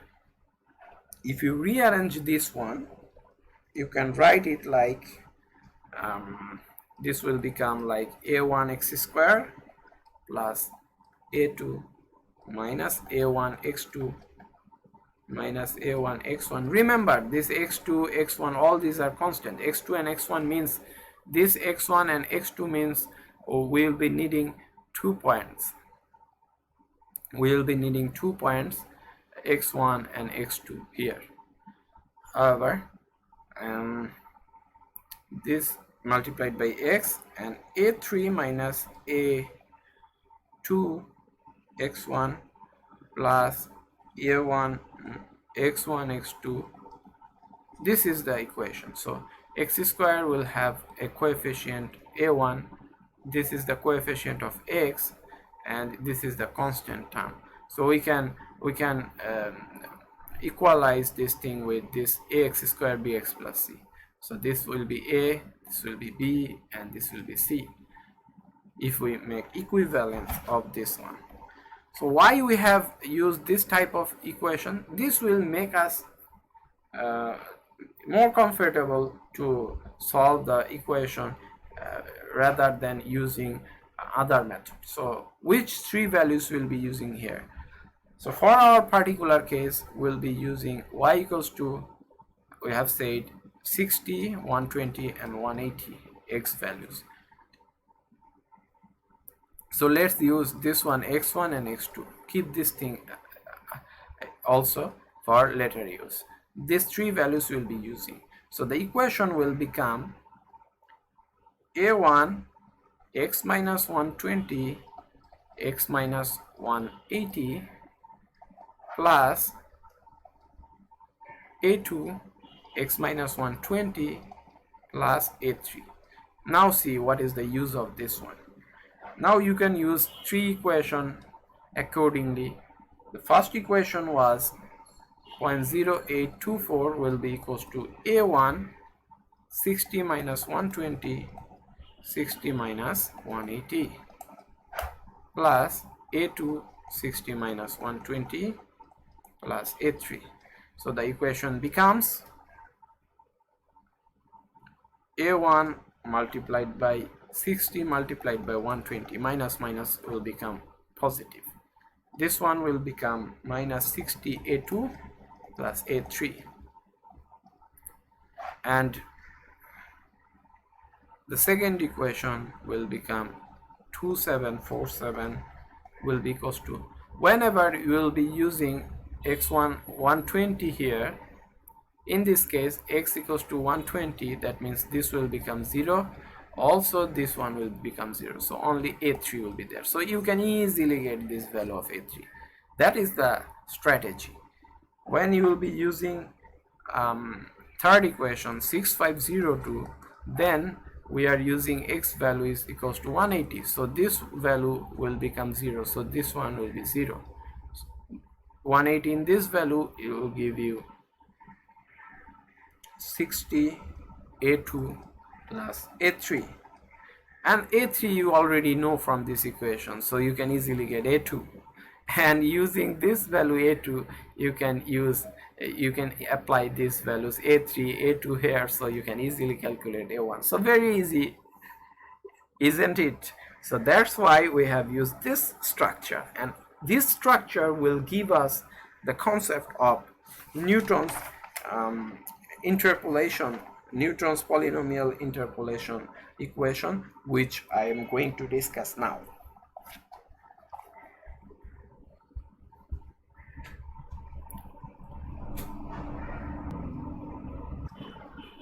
So Newton's polynomial, but before that I would like to say something about this. Think about this example. We have used x1 as this one and x2 as the 180, as you can see, but if we had used this 160 for the x as x1 and this as x2, then what might happen? And this was ascending order, as you can see. This was sorted in ascending order, that is from the least one to the highest one, to downward as we go further. So x1 x2, what would happen, what might happen if we had assumed this as 60 as x1? If you can see here, the equations might become like the first one a3 would if we had used 60 as x1, so the first the y regarding relevant to x equals to 60 might become a3, that is the constant term would become the first one, that is function of x1, if we can say. So the x2, if we had used 120, what might happen? We know a3, so we can write it as a2 x minus what do you say, 120, and we had used 120 instead of 180 here, and this was 60, for example, 60 120, and this was 60. What would happen? So when the second one x2 we put it in the equation, we would get 60 here, and a3 already we know this is function of x1, and this would have been the function of x2. So we could have written this as fx1 x2 divided by, this was the actually the difference we say. If we say the equal difference is as 120 minus 60, this was the equal difference here. It might become 60, as you know. Sorry for this one. This would have been 60, you know, and we had used 120 here, so it will become 60. That is the difference, that is the equal difference for each term. 60, 180 minus 120, that will be also equals to h. So we could have said this is h, so a2 might be equals to fx2 minus fx1 divided by h. So in the similar manner we could have evaluated a1 as well. However, now I will be moving towards the Newton's difference formula. So see this slide. This is the thing I have just tried to make you understand about. B naught is equals to fx naught. So directly we can write a3 equals to fx1, what we have said before. So b1 will be equals to fx1 minus fx2 divided by x1 minus x2. So that's how you will be moving towards evaluating all the coefficients accordingly. So I have taken this from different sources, so don't be confused with the denotation here. B naught, it is shown here, b naught, x naught. So data point started here from x naught, not x1. So that's why it is written like this one. However, the format I can write for nth order polynomial, and I know that I can feed maximum n plus 1 data points for nth order polynomial. So as much as the data point, so less than 1, one less than that will be the polynomial highest order which we can fit for. So that's why here, if you can see that fnx, the function for the nth order polynomial will be like b naught, that is started from a constant, plus b1 x minus x naught, b2 x minus x naught into x minus x1. So as much the coefficient will be increased, also the product will be increased one time. So x minus x naught, x minus x1, next time we'll be getting x minus x2.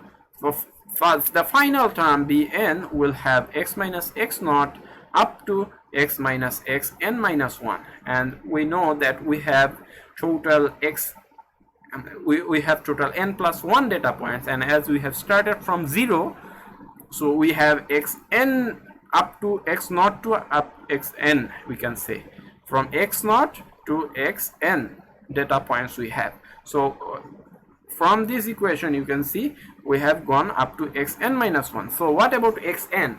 So that is the absence which we have talked in the we have discussed it in the math example, that 1 point will be remaining always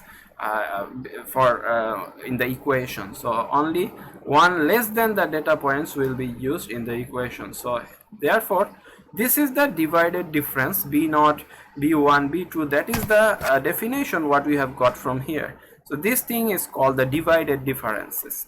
So I will be discussing about these divided differences later on. Before as I have taken that from the different source, so don't be confused about that. I think now you will be understanding this thing quite well, just because it is according to our concept which we have discussed just before in the mathematical example. So if we have the data points with equal intervals x1, x2, x3, all these, and it is sorted in ascending order, as you can see here, and all the function of x corresponding are given there. So xn plus 1 means there are n plus 1 data points. Exactly, xn plus 1 means n plus 1 data points are there. So for that, what will happen? Forget about the previous example, as that is something different, so you might get confused. So just forget about that one for the time being. What we have discussed just 1 or 2 slides before this one. So just focus on this. Px will be equals to a1 plus a2 x minus x1 plus a3. So this is the equation trend what will be going for that is the first constant term. Then I will be starting from x minus x1, and each time one product will be added, where the new term, a new data point x1, x2, x3 will be added accordingly, as you can see here. And the last coefficient, which will be a n plus 1, and that will be including xn, and xn plus 1 final data point will be remaining there in the equation, but not in this particular equation, but not while putting the values of this one. It will be obviously present in the equation, as we'll be creating this generalized equation, will be converting it into n plus 1 number of equations. So all the values of x will be putting within this equation. Then we'll be using xn plus 1 as well. But in this generalized equation, there will be always absence of 1x data. If you can see from the example we have made here, you can also see here in this equation, although we have used, think about this one, although we have used 3.60, 120 and 180, but in the equation we had used only two data, 120 or 180, or you can say 60 and 120 only we have used, keeping 180 separated here. So one data, final data, will be always kept separately. Focus on this ascending order, then 180 will be kept separately, as you can see from the example as well. So I hope you will be understanding this thing. So let's move to the slide again. So what does it say?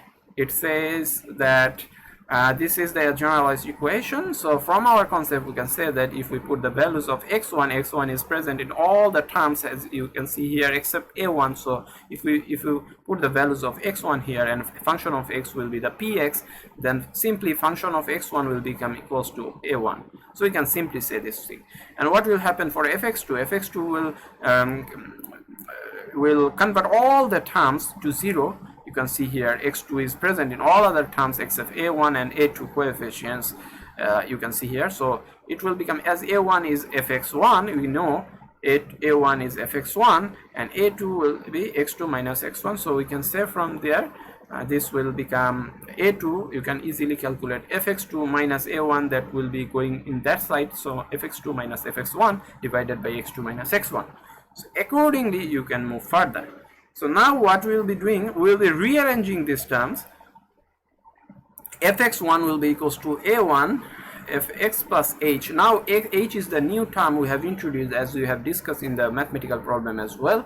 This is h. H means the equally spaced, that is the differences in ascending order, as we have arranged it in ascending order. So differences between two consecutive points will be h, that is the equal interval. So we can say if x1 will be equals to a1 fx plus h, x plus h, we can say although it is written as x, I can say this will be x1. You can correct it in the equation. It will be fx1 plus h, fx1 plus 2h.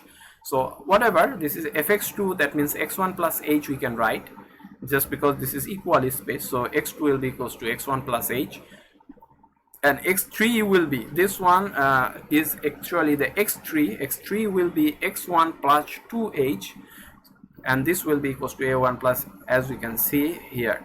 So this was the term h, that means x2 minus x1 in the previous slide. If you can remember, this is x2 minus x1, this is x3 minus x1, that means it will be twice h.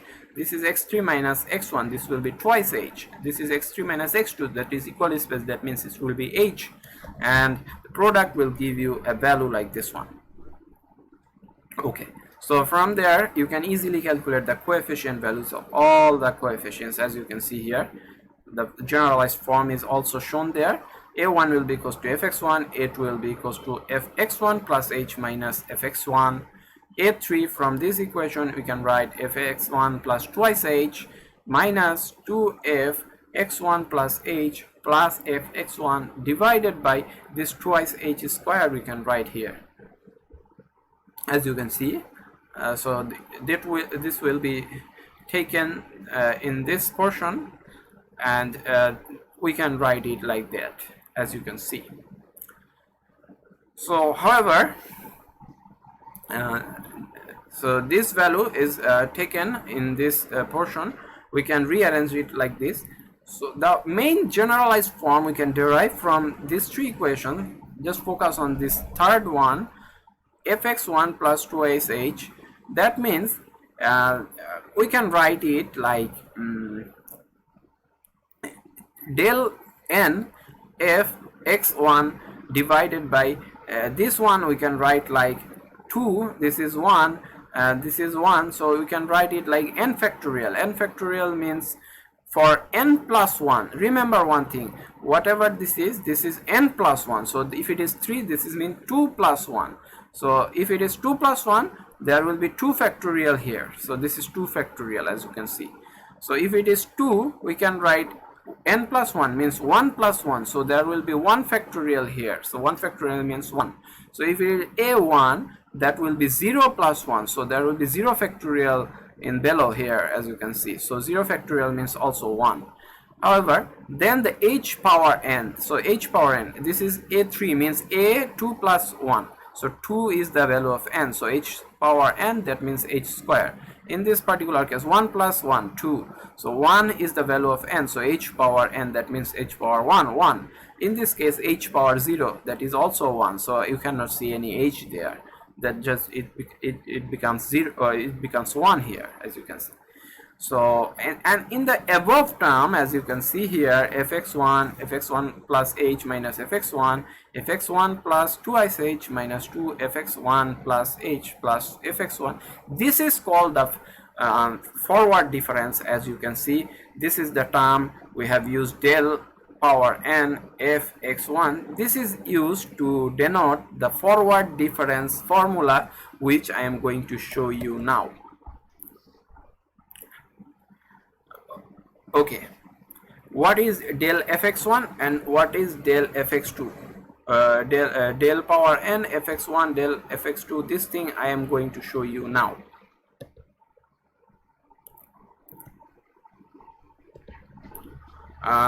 Let's move to the script so that I can clarify this to you. I am just showing the del, the meaning of del. I will be trying to make you understand about. We'll be creating a table here. This is xi, this is fi, and we'll be drawing here del fy, del fi, and del to fi will be also writing here. Xi is, let's start from x1, x2, x3, x4, x5, x6.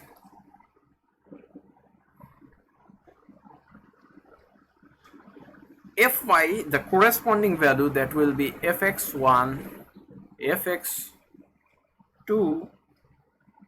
fx3, fx4, fx5, fx6.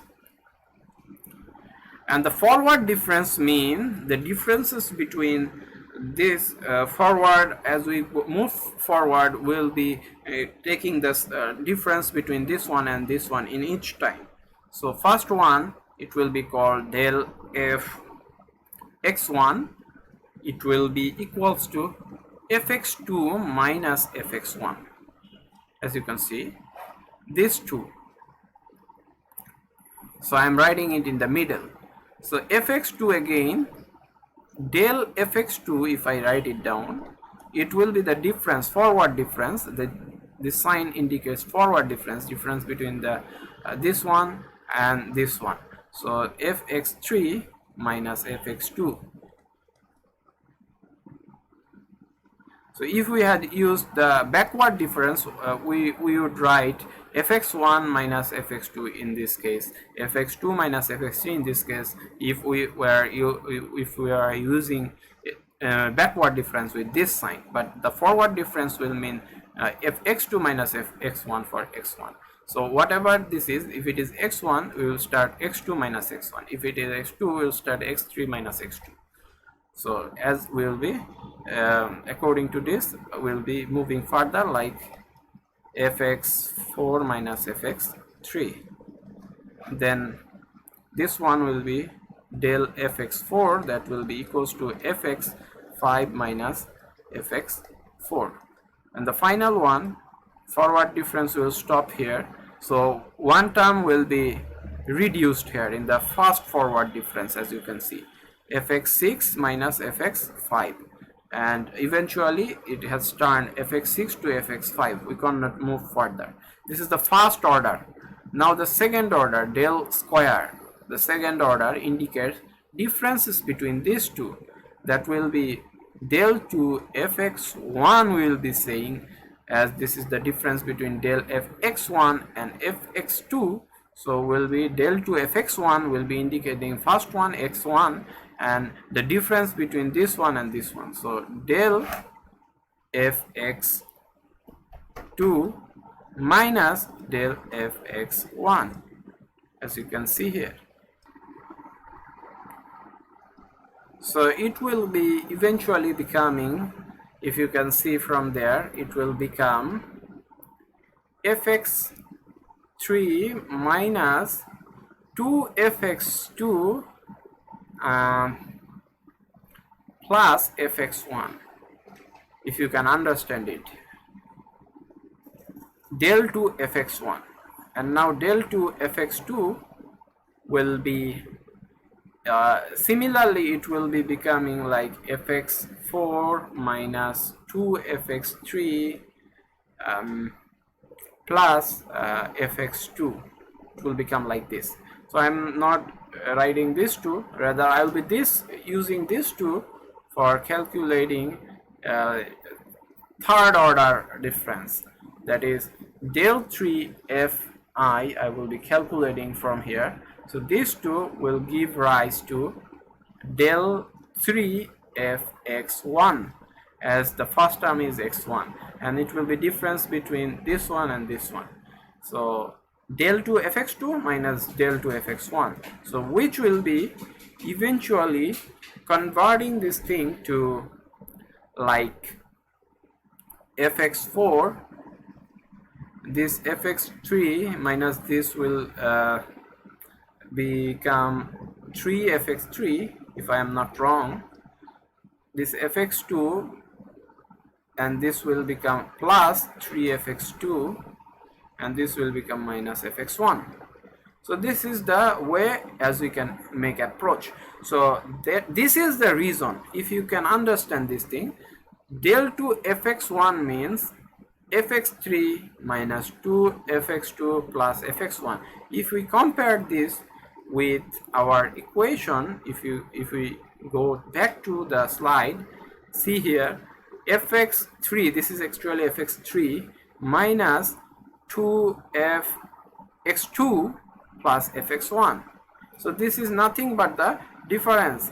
We can write it as del 2 fx1, del 2, as it is 3, that means n plus 1 means 2 plus 1, so 2, so del n means del 2 fx1 we can write. So fx3 minus 2fx2 plus fx1, and we go back to our calculation, this table again, you see fx3, that means fx1 plus twice h, then fx2 means minus 2 fx1 plus h, and plus fx1 finally. So this is the generalized term, so you can see it for all the cases, and even the fast forward differences, if you can see here, fx2 minus fx1.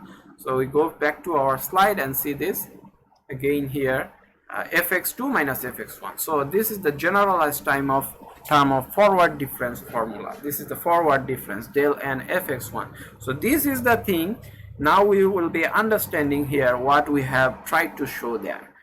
This is the same thing, forward difference. So now we will be understanding this thing very easily, I hope.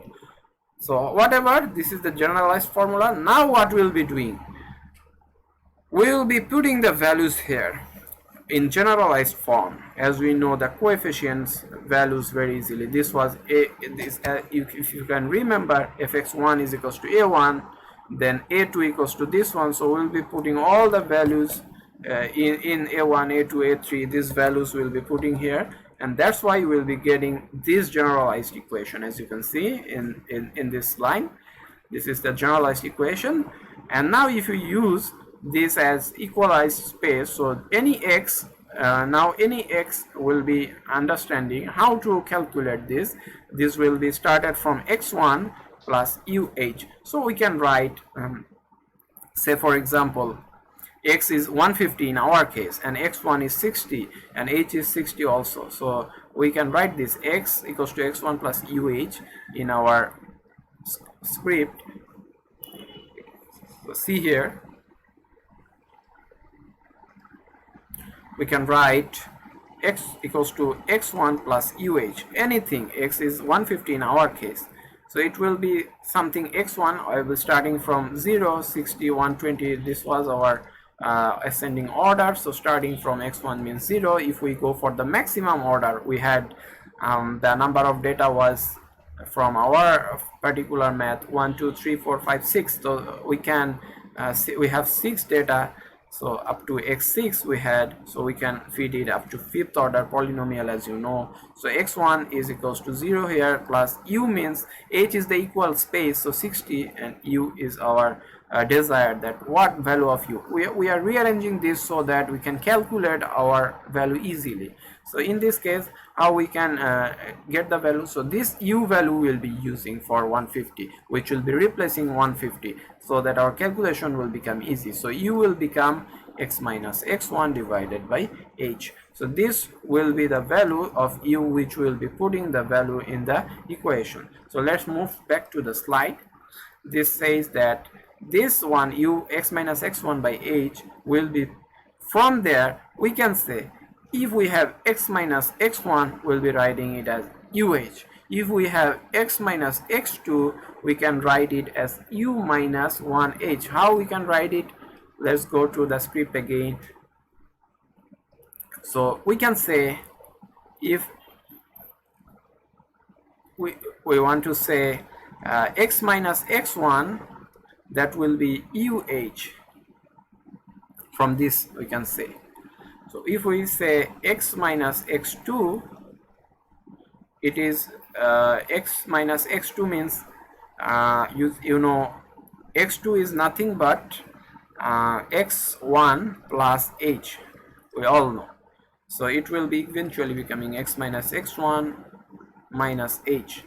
It will be equals to So we can write it like,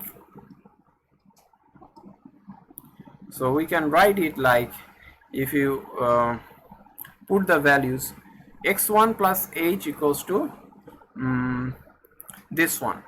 Okay,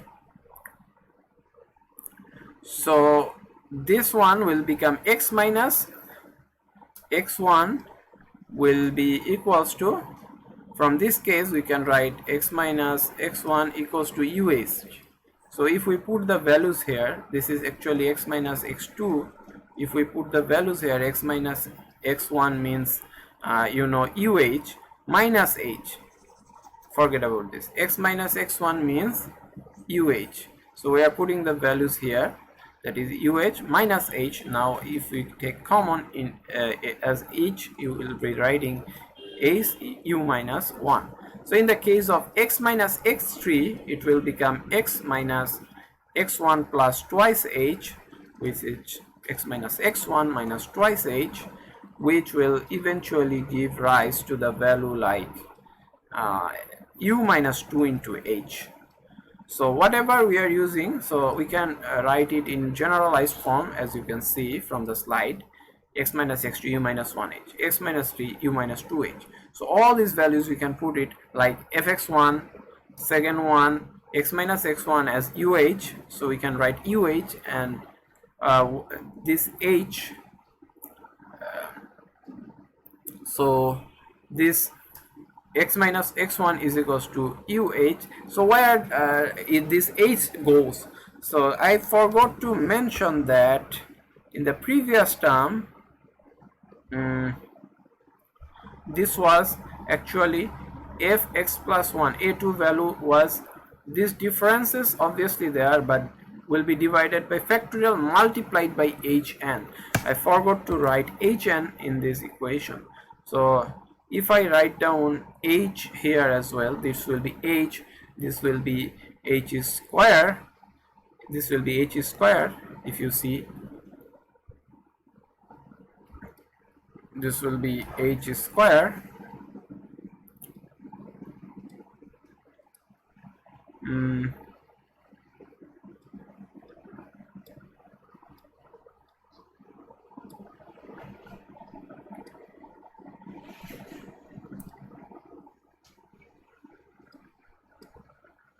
if we write it down here like it is, it will be h, it will be h square, it will be h cube from our perception.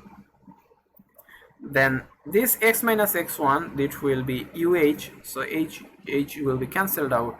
This one will be u minus 1 h, so h will be cancelled out with h square. This will be u minus 1 h, u minus 2 h, so h will be cancelled out, as you can see from here.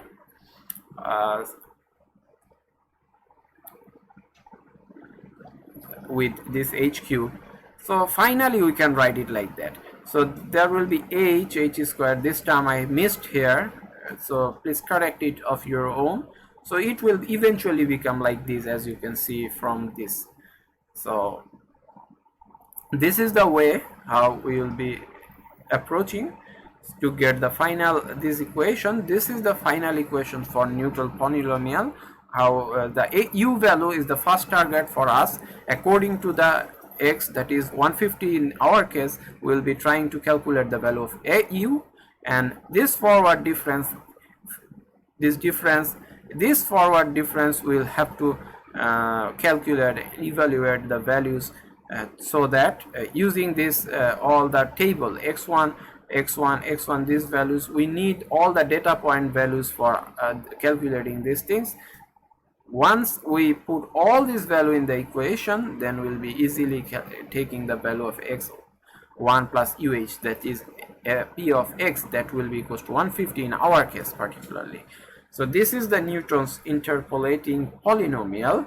So now I will be showing you a now you might ask how to remember all these things. Is it possible to create the table and calculate del 2 fx1, del 3 fx3, fx1 all the times up to 3, 4, 5 terms? Can we get all this within a limited amount of time? So for you, that's why I have derived an easy way how you can make approach so that it will become very easy for you. I hope you will find it a lot more easier now, just if you focus on this particular method I am now showing to you. So del f x1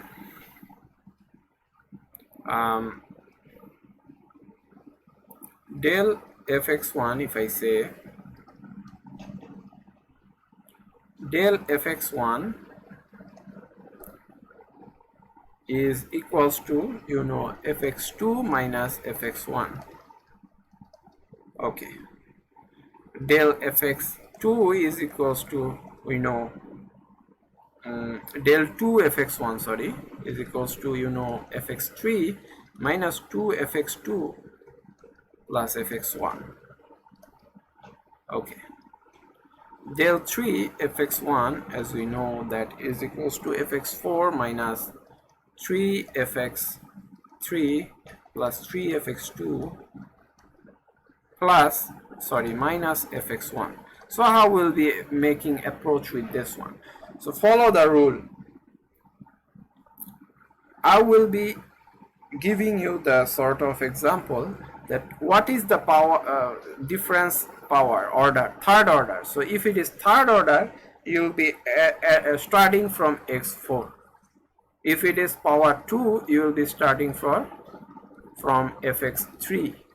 If it is power 1, then you will be starting for fx2. So this is the first task. You will be starting from one additional x denotation after from the order of forward difference, that is as it is shown. Then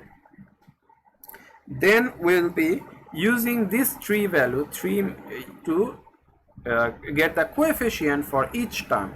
So if it is 3, del 3 will be starting for 3c naught. The next term will be minus, this will be starting from plus next term will be 3c1, then I will be again changing the sign, 3c2, then finally 3c3. So this is 1, this is 3, this is 3, this is 1. So this is the formula of which you can make approach alternatively, starting for plus minus, and you will be also starting from one additional denotation of x. As you can see, if it is 3, you will start from fx4. So fx4, fx3, this will be fx2, and this is fx1. So it is all the same of this term, as you can see.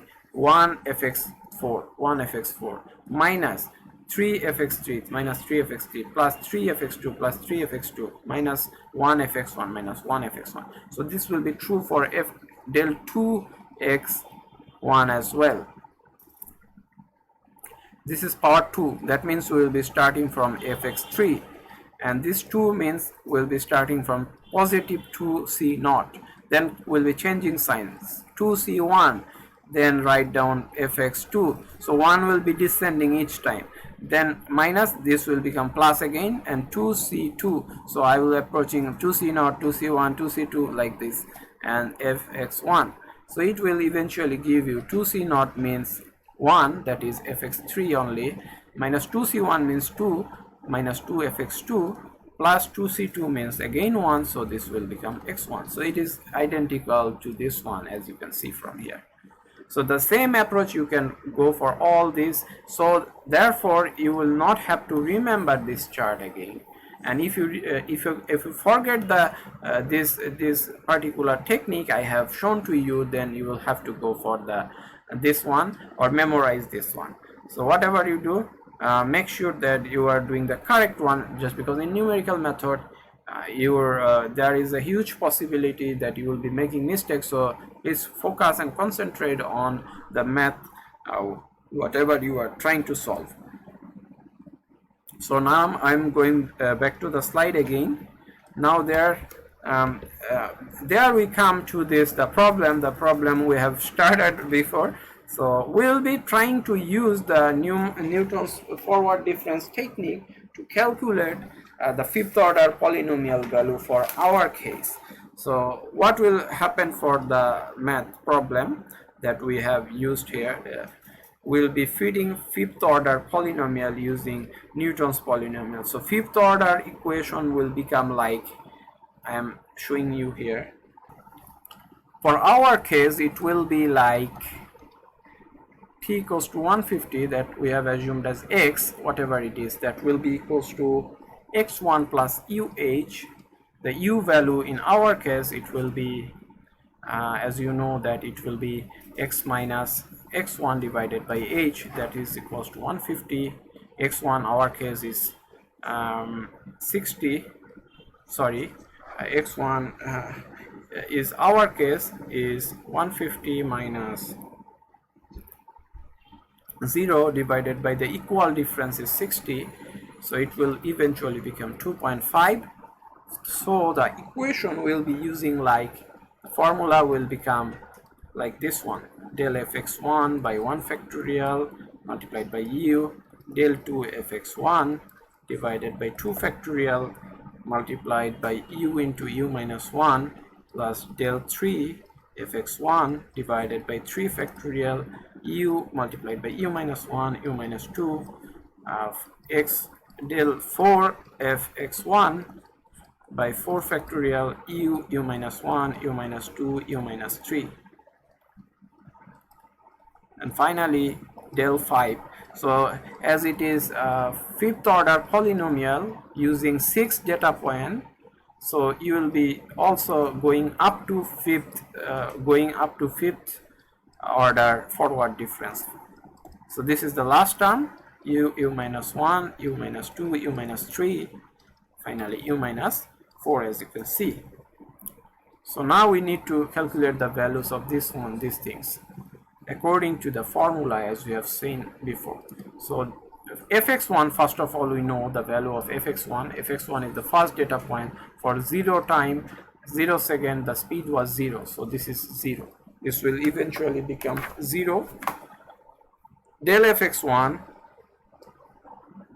from our concern, this fx1 equals to fx2 minus fx1, and fx2 was, if you can remember, it was 0.0824 minus 0, so it will eventually become the similar thing. And the del fx1 del 2, it according to our formula we can write as it is 2, it will start from fx3, and as it is 2, so starting from 2c0 minus sign changes 2c1 fx2 plus sign changes 2c2 fx1. So we know the values. This is 0, this is 0.0824, and this was the third data point was 0.6502. So we can write it as the result will be 1099. If I am not wrong, you will be checking all these things of your own.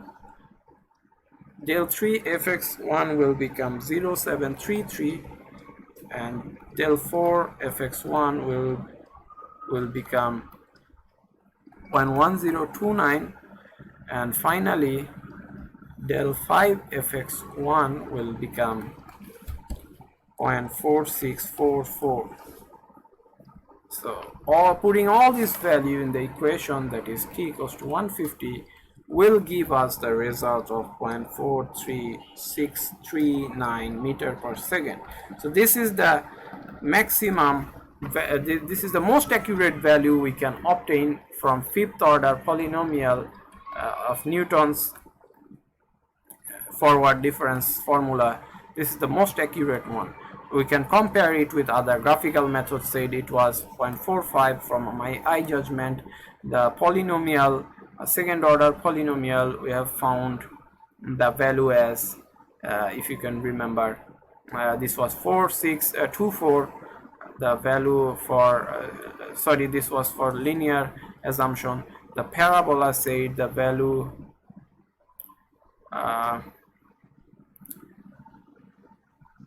this was 4395 for second order polynomial, that was first order parabola. So all these values are like this one. So if you are asked to use Newton's polynomial for fifth polynomial or any polynomial, then you will have to use the formula like this one. And if you are asked to use if you are asked to say fit third or second order polynomial for this particular data, you can use any assumption. You can use just calculator to draw just x plus x square bx plus c. This assumption will be also valid. But if you are asked to use the Newton's polynomial for using second order polynomial, then you will have to use the formula of Newton's as we have shown there. Okay, let's see. If I ask you to use fourth order polynomial, what you will do?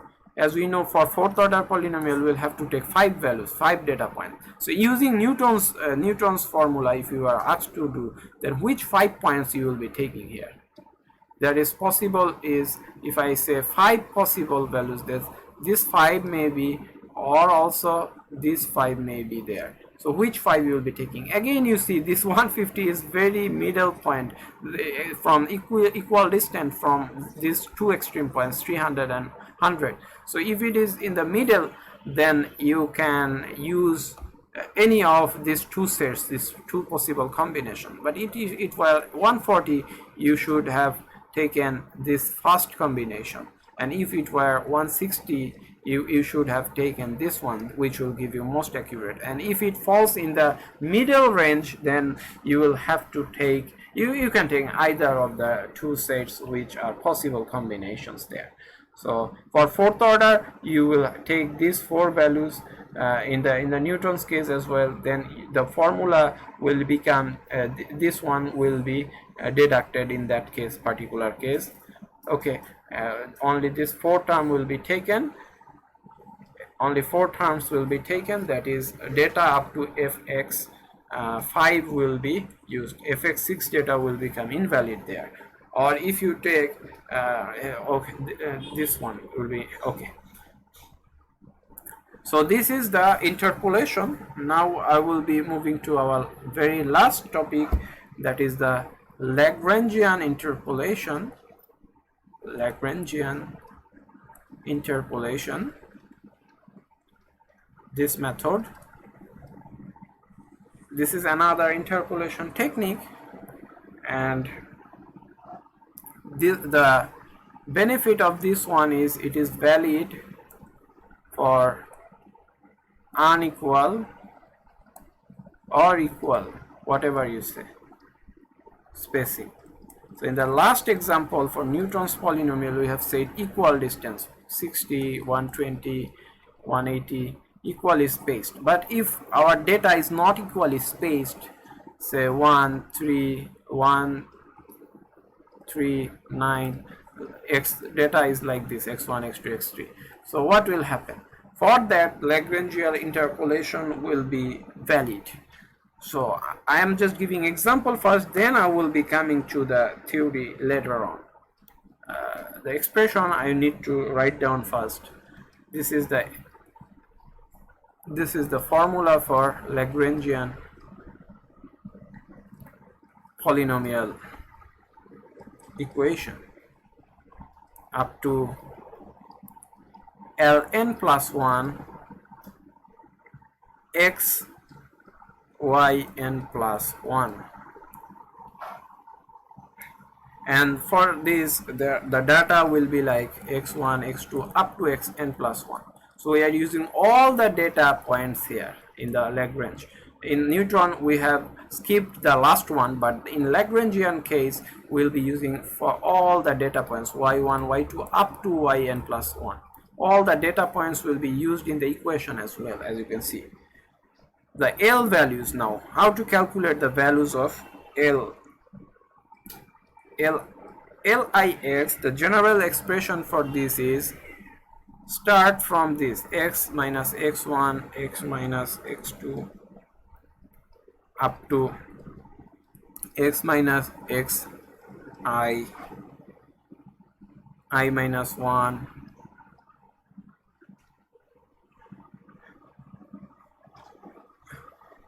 and x, nothing in between this, x minus xi plus 1. So I am just keeping xi. Why? You will be learning here.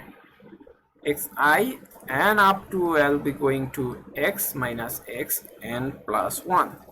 All the points will be written here in this manner, and in the below this one I will be replacing x with xi.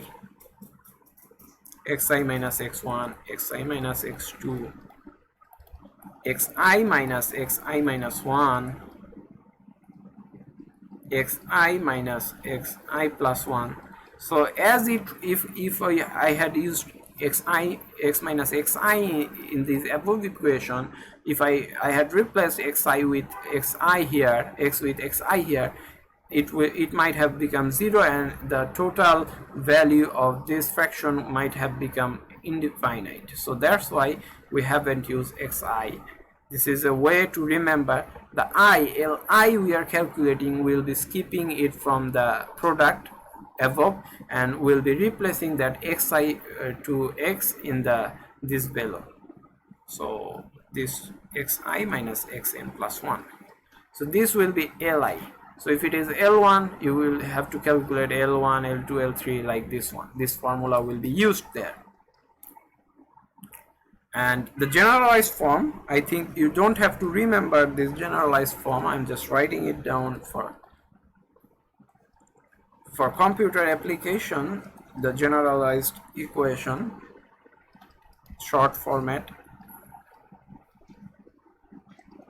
where J should not be equals to I. Okay, so using this formula, now I'll be first solving the math. After that, I hope it will be easier for you to understand the Lagrangian polynomial.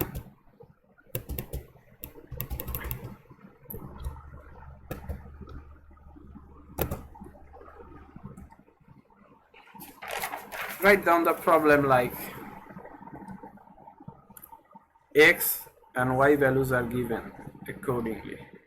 1, 2, 5, 9. A simple example I will be giving 1, 3, 6, 10. So these are the data. So as it is valid for unequal, now I am asking if x equals to 6, then y equals to what? So the general equation we know, this one. So we'll have to calculate L1, L2x, all these things.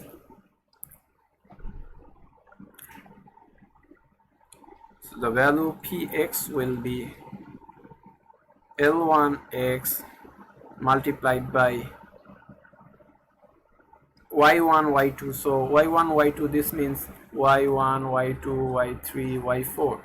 So y1 is 1 plus L2x multiplied by 3, L3x multiplied by 6, L4x multiplied by 10.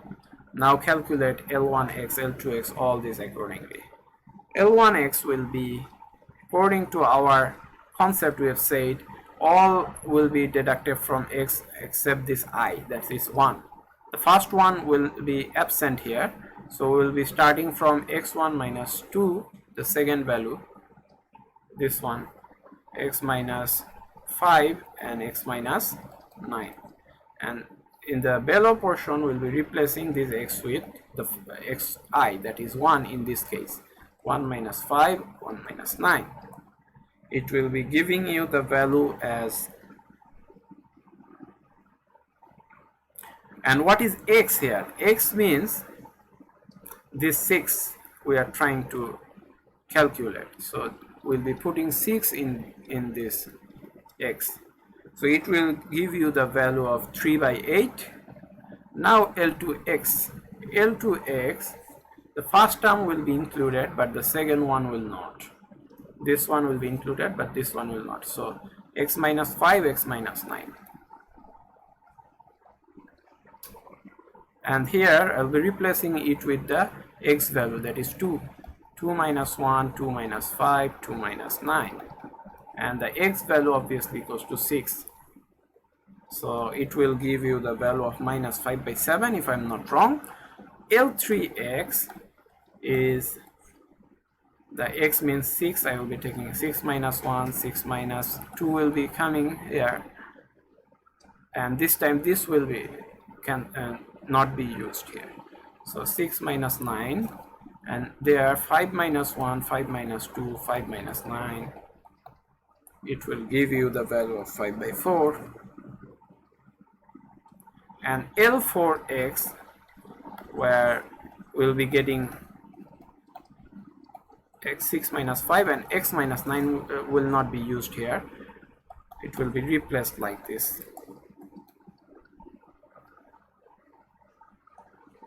And it will give us a value of 5 by 56.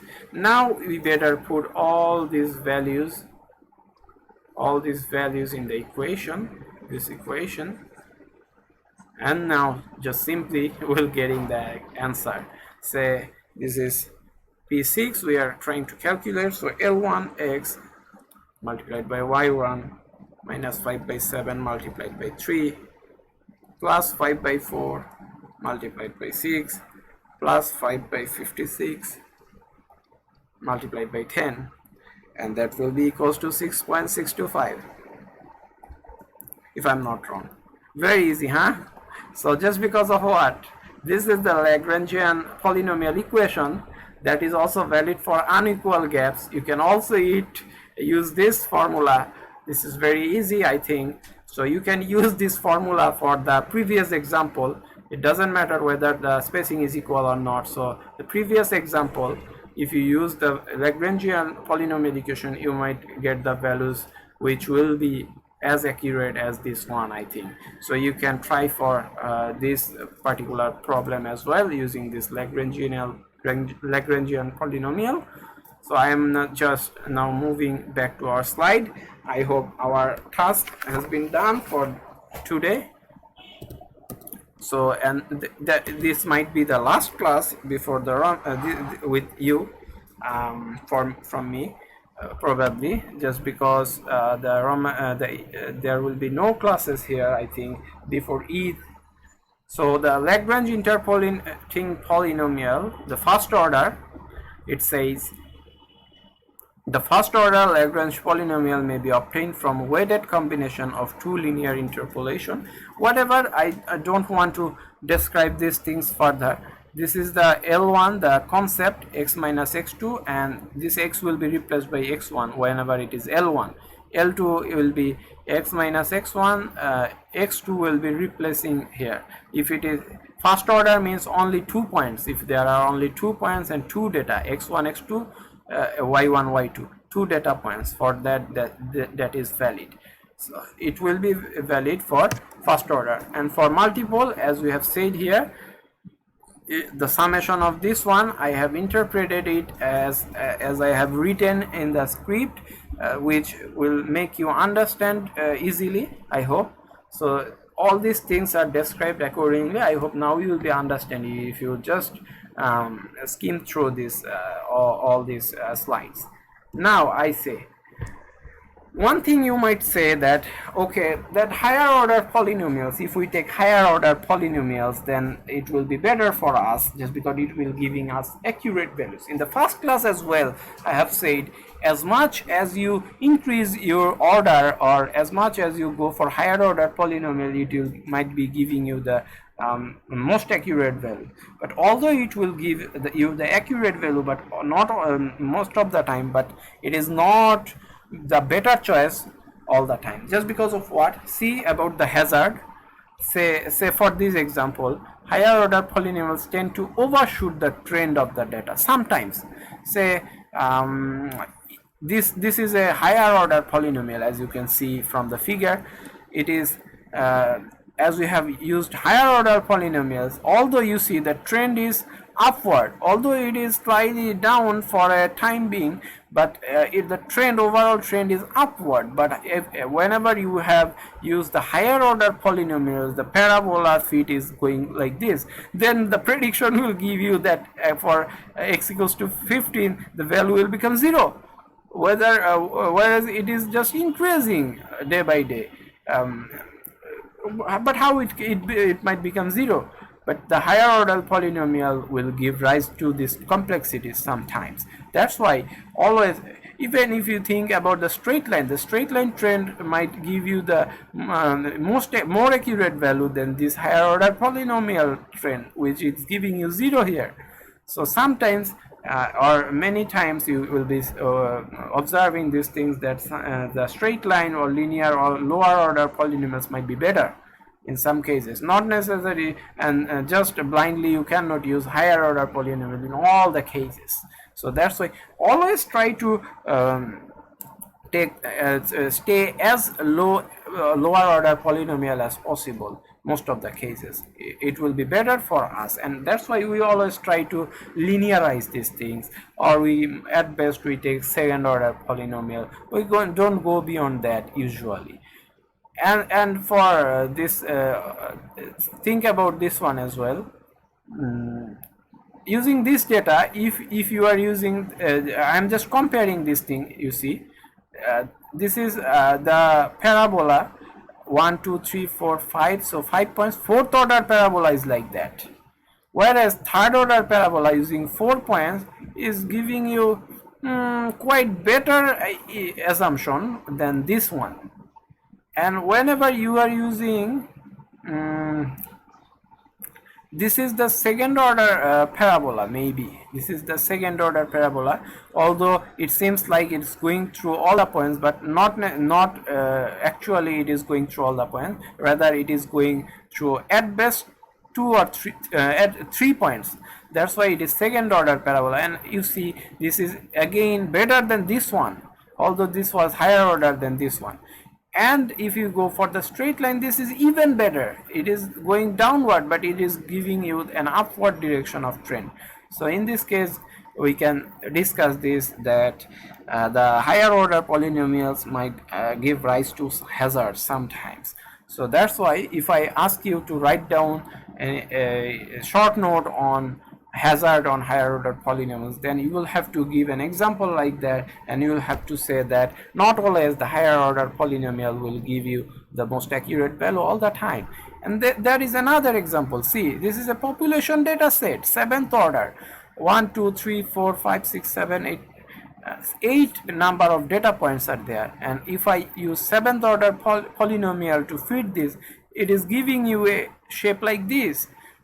So if you graphically plot the 7th order polynomial, it will give you a this like prediction. And if you try to predict for 2000, year 2000, what will be the population, you will see, although if it is shown in million probably, so if it is in million, 250 million, then you will be just drastically reducing to 170 or 180, like as you see from this particular figure. So higher order, although this is beyond reality, how will be going downward? Is it possible at all? So however, so this is an example hazard of higher order polynomial. You can also use this example in your short note as well.